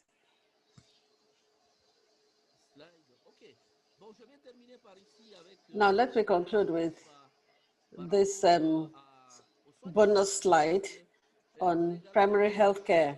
If you look to my left, you'll see that well, the friends of the program are quite familiar with this one. They're familiar with this table. And then I have the new design of primary health care there, here too. At Alma Ata, we have 3 components. At Astana, we have only 3 components. The first one is all the multi-sectoral policies and actions. To take the example of the oral health program here, there should be collaboration with the ministry responsible for food production, the ministry responsible for water resources, because we're interested in the concentration of fluorine in the water, etc. Education, because oral hygiene should be in the curriculum, and of course the Ministry of Communications. Through the media, we can begin to promote oral health. We cannot manage this program at country level if we did not make better use of the other sectors. The second component is the empowerment of the population and communities. This is important. This component reminds us of the resolution of the World Health Assembly of 2016 on people-centered care. The people should be considered as full-fledged partners, not passive recipients. But for them to play that role, they need to be given good information. They need to be supervised and trained, and then they are told what is expected of them. Often we talk about community engagement, but when you look closely, you'll see that it's just a facade, because people come to these things, they don't really understand anything. We take advantage of their presence, and when they don't know what's there, we tell them that they were there. But we need to go beyond that. People need to be committed. They participate in the management committee, in the health community. They should also volunteer to work in the field. The community needs to understand that it has a duty to contribute and participate in its care in a responsible manner. And of course, there's also the training of the community health workers, sensitization and follow-up of cases. And this, of course, increases the extension of the universal health coverage. And finally, there is the integration of public primary care with public health functions. At member state level, oral service needs to be integrated into the essential package, and the funds need to be found for its implementation. And this should not be only in the cities, even in the health centers. There needs to be operational guidelines and a minimum equipment where the primary initial first aid can be given already. And then, of course, promotion of screening, mass screening is important in schools, in prisons, etc. It could also help to identify oral health problems that can be taken care of very early. When you go to the prisons, you know their conditions, there is no follow-up. We need to look at how to address all of this to limit vulnerability. And those that are difficult to reach also, we need to consider outreach programs for them. That will also help in achieving UHC and including oral health, because we cannot talk of UHC if we limit it to the cities and look only at what we see of the utilization of services. If we say we're promoting UHC, we also need to reach the vulnerable who need these services. Next slide.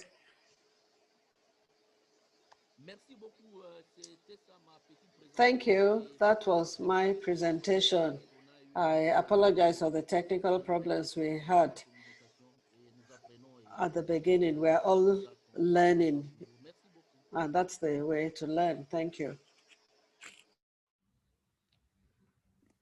Thank you very much, Dr. Tarsis. You can review the concept of the primary health care, universal health coverage, and people-centered care, and then you greatly provide the idea from a health system team perspective to maintain oral health service in the context of COVID-19 and also beyond. This is a very informative presentation. So unfortunately, we do not have much time to discuss. Then, and also our meeting is, planned to end actually in 10 minutes, but if you don't mind, we'd like to extend to 10 more minutes, and then we'd like to request Professor Paulo Melo to introduce about the IPC of especially the oral health setting. And then I also would like to encourage experts, because I think we already have several questions. So if you can answer, please try to answer using this Q&A chat box. So Dr. Paulo, can you share your screen, or should you request me to share my screen? Over to you. I can share if you allow me, because it seems that only if you allow me, I can share my screen. Otherwise, you can present yourself. I don't know how you prefer. I see. So I don't know whether ECHO team, whether you can provide Professor Paulo Melo to share his screen. Jemima? Yeah, sure. Please.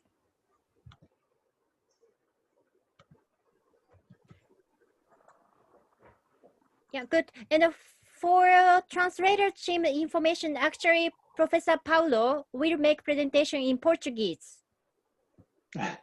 No. I was wondering if I was doing it in Portuguese or in English, but I have already prepared it in English, so I will do it.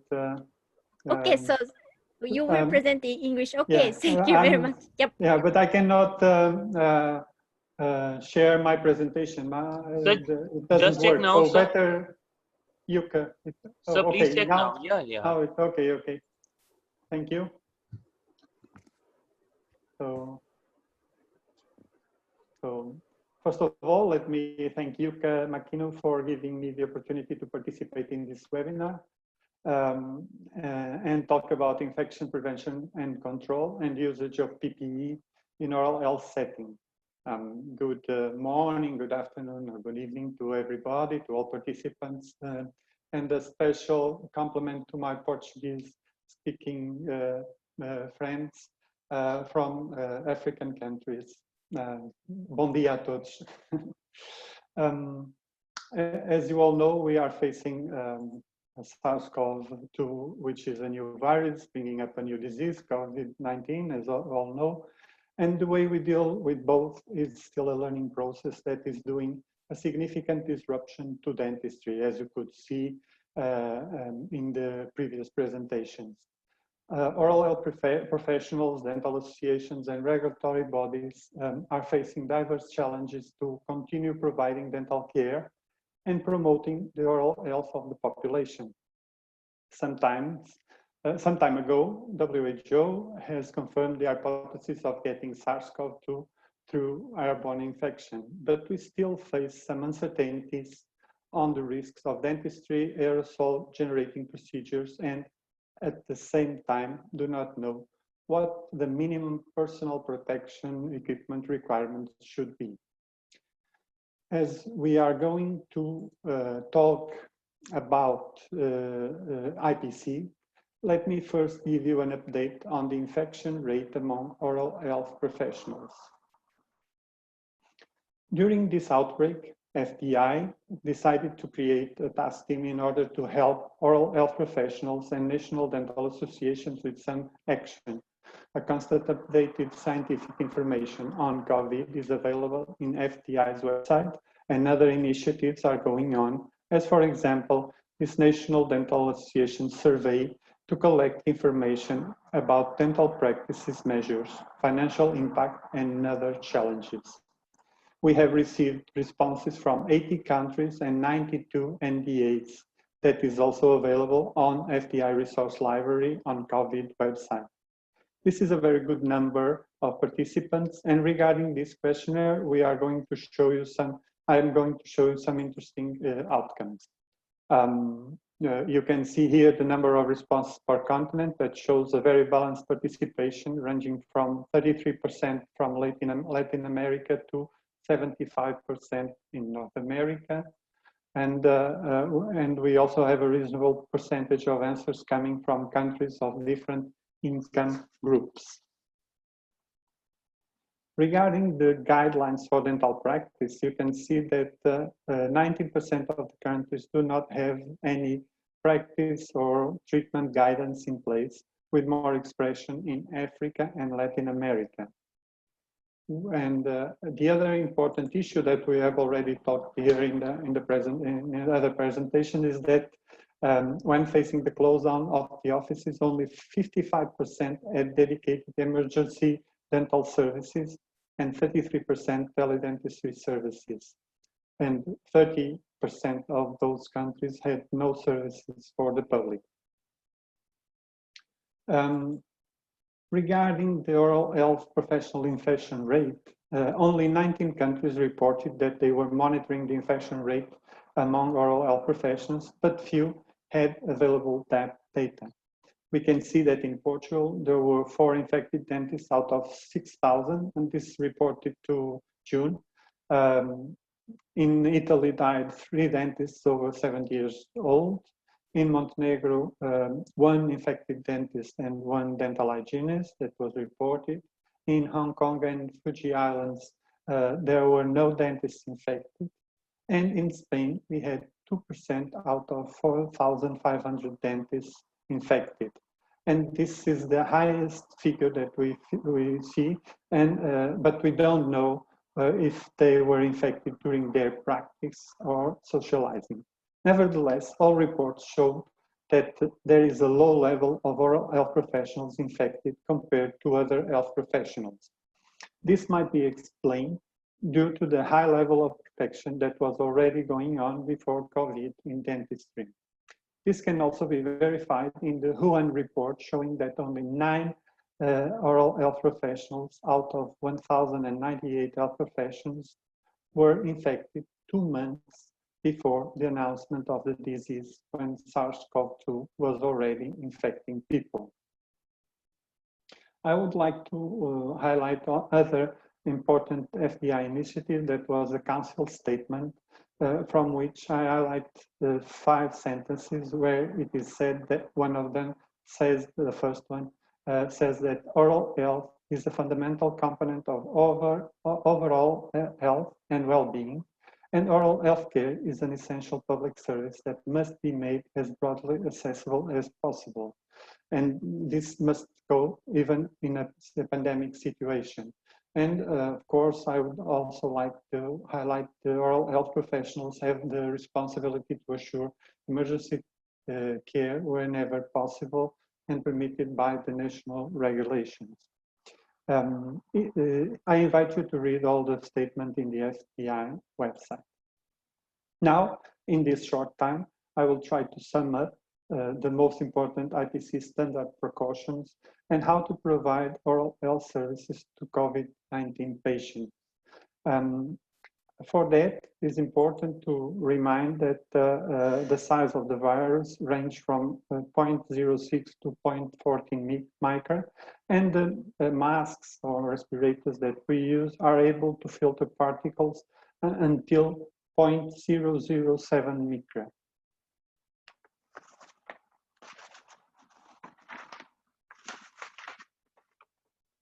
Also, aerosol transmission is possible. Large droplets or direct contact are probably responsible for the vast majority of transmissions. As previously stated, although it might happen in some medical procedures, there is no evidence of SARS-CoV-2 transmission through aerosol generating procedures in a dental care setting. And this is very important because there are other medical procedures that are already, that is already proved that this might happen, but not in the dental setting. But considering the possibility of interactions among people in the dental office and with others in the external environment, collective diligence is essential in this case. So, and on the other hand, we also must realize that we have a direct contact with saliva, and the mouth and salivary glands have the ACE2 receptors for SARS-CoV-2, which makes the oral cavity a high-risk area of the body.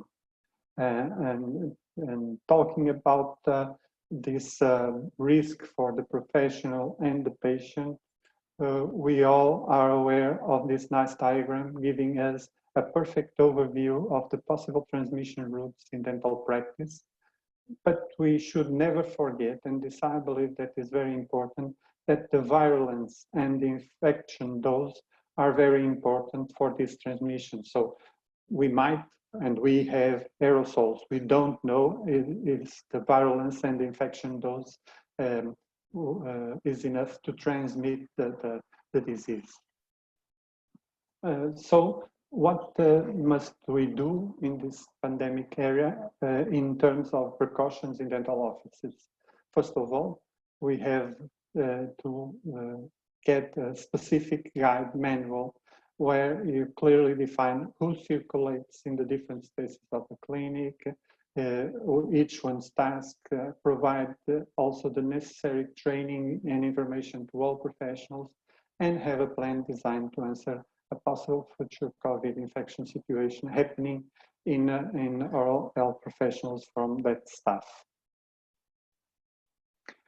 Regarding the patient procedures, and we saw that there was some standard procedures that were already taught. Regarding patient procedures, this is for the screening and triage procedures. The contact must be made through the phone to ask about COVID symptoms and if it is a high-risk patient. And if you are going to schedule a visit, then you must give the patient the important information like coming alone, not bringing unnecessary clothing as accessories, pay without, not within money, and so on. There are also some procedures for common areas of the dental office that you must take care. Ventilate, preferably naturally, all areas. Remove touchable objects, provide a dispenser with alcohol-based solution, and try to keep the recommended distance between patients as stated here. Also, in the bathrooms, you must disconnect the hand dryers if there are, and advise to not brush teeth in the bathroom in this space.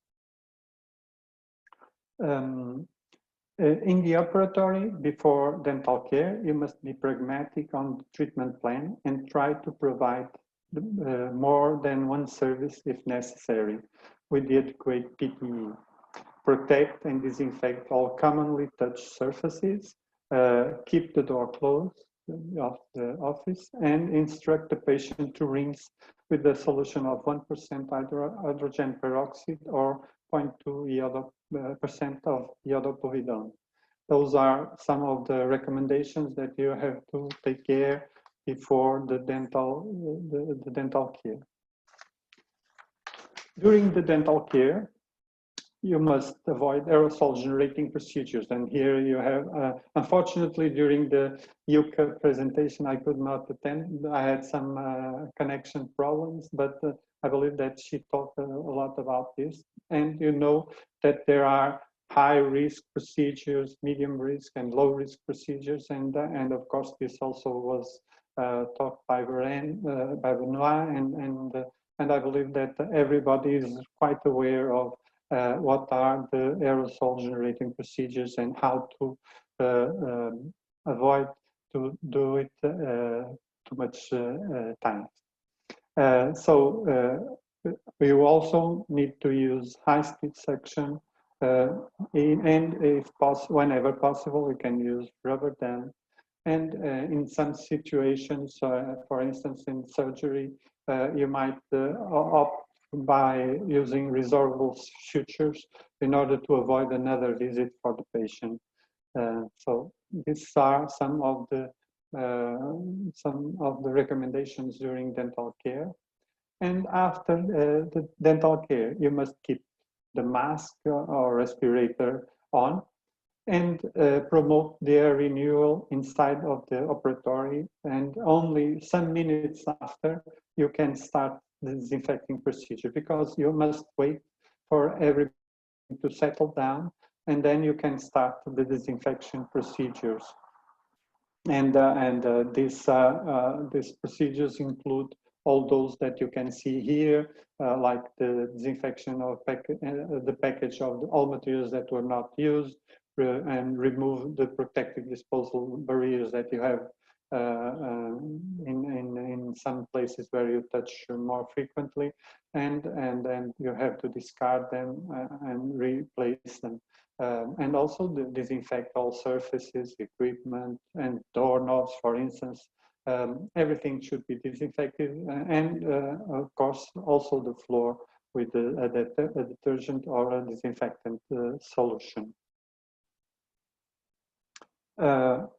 And this the disinfection materials that should be used are alcohol at 70%, as you know, or different concentrations of hypochlorite, the common bleach, depending on the surface or objects to be disinfected. For instance, for the floor, it is recommended use of sodium hypochlorite with 30 milliliters of common bleach for each liter of water. And you must take care, if you want to disinfect metals, avoid to use bleach and prefer 7% of alcoholic solution, and so on. Now, I would like to show you what are the options when facing shortage of PPE, mainly masks and respirators. This is something that we have also talked a little bit before, and this is always a problem that we have to deal with, and facing now this new time, it might happen again that we might have some scarce of PPE. And of course, the required PPE must always be related to the procedure. If it has aerosol generating procedures, then you must have the higher grade of protection. As you can see here, that in this line, you must wear all this protective equipment in order to avoid to be infected and to also protect the patients. We must always consider that when we are facing a PPE shortage, it is essential to protect your mucosa and any wounded area in your skin. So, and in this sense, of course, you can also consider the reuse of gown if disinfected. Those are notes that must be important to highlight. And in order to understand the importance of having FFP2 or N95 respirator or masks, we must know that the surgical masks are far less protective for SARS-CoV-2. This, as you can see in this study. and it can go for 11.5 to 15.9 less in terms of surgical masks, the protection that they are giving. So if we are facing an FFP2 or N95 shortage, should we try to disinfect or reuse those masks? Well, what we can see here from 3M, and this is a recommendation from 2020, they don't recommend to disinfect the respirators as they lose their efficacy. So unless you have a specific recommendation in your country, as for example in the US, you must not try to disinfect this respirator. Alternatively, you can reuse it if you put a surgical mask over this N95 or FFP2, and then you can use this mask for 8 hours in a row, or 8 hours divided in different time periods that can go until 5 different time periods. And if you split it in different time periods, then you have to store this mask in a paper bag, not in a plastic one, because in that case you will be humid and it will lose its capacity. So it must be a paper bag to do this protection. Of course, there are lots of things on how to disinfect and sterilize the masks for reuse, and there are many other ways to try to reuse the mask. But I believe that safe it would be to go only for the use of 8 hours of the mask and not more than that. So I'm sorry to present you all this information in such a short time, but I hope you have the opportunity to get the most important one. Thank you for your attention. Merci e obrigado. Muito obrigado pela vossa atenção. Thank you. Thank you so much for your attention, says the speaker in Portuguese as well, and French. So thank you very much, Dr. Paulo. Under the limited this short time, but you actually capture a lot of things, especially in the oral health settings, the global view of the service issue, and also the transmission of the COVID among the healthcare workers, especially the oral healthcare workers, and also you mentioning about the IPC, including a PPE, what kind of PPE should be utilized depending on the type of the service, and also whether it would be possible to utilize some of the PPE for the reprocessing. So it was very, very, comprehensive. So unfortunately, we do not have much time for the discussion. But tomorrow, our meeting will be continued at the same time and the same link. Tomorrow's session is actually, we would like to focus more for the country experience. So we invite the experts from Kenya, Senegal, Burkina Faso, and Thailand, and United Kingdom about their experience on the continuity of essential oral health service in both public and private sector and infection prevention control. So I just would like to summarize today's covering point. So as a part of the strategic response plan in COVID-19, it is important to strengthen each pillar, such as essential health service, infection prevention control, and risk communication and community engagement. And also for our oral health community, integrate approach is critical. We need to include oral health as a part of the essential, continuity essential health service pillar of the COVID-19 preparedness response.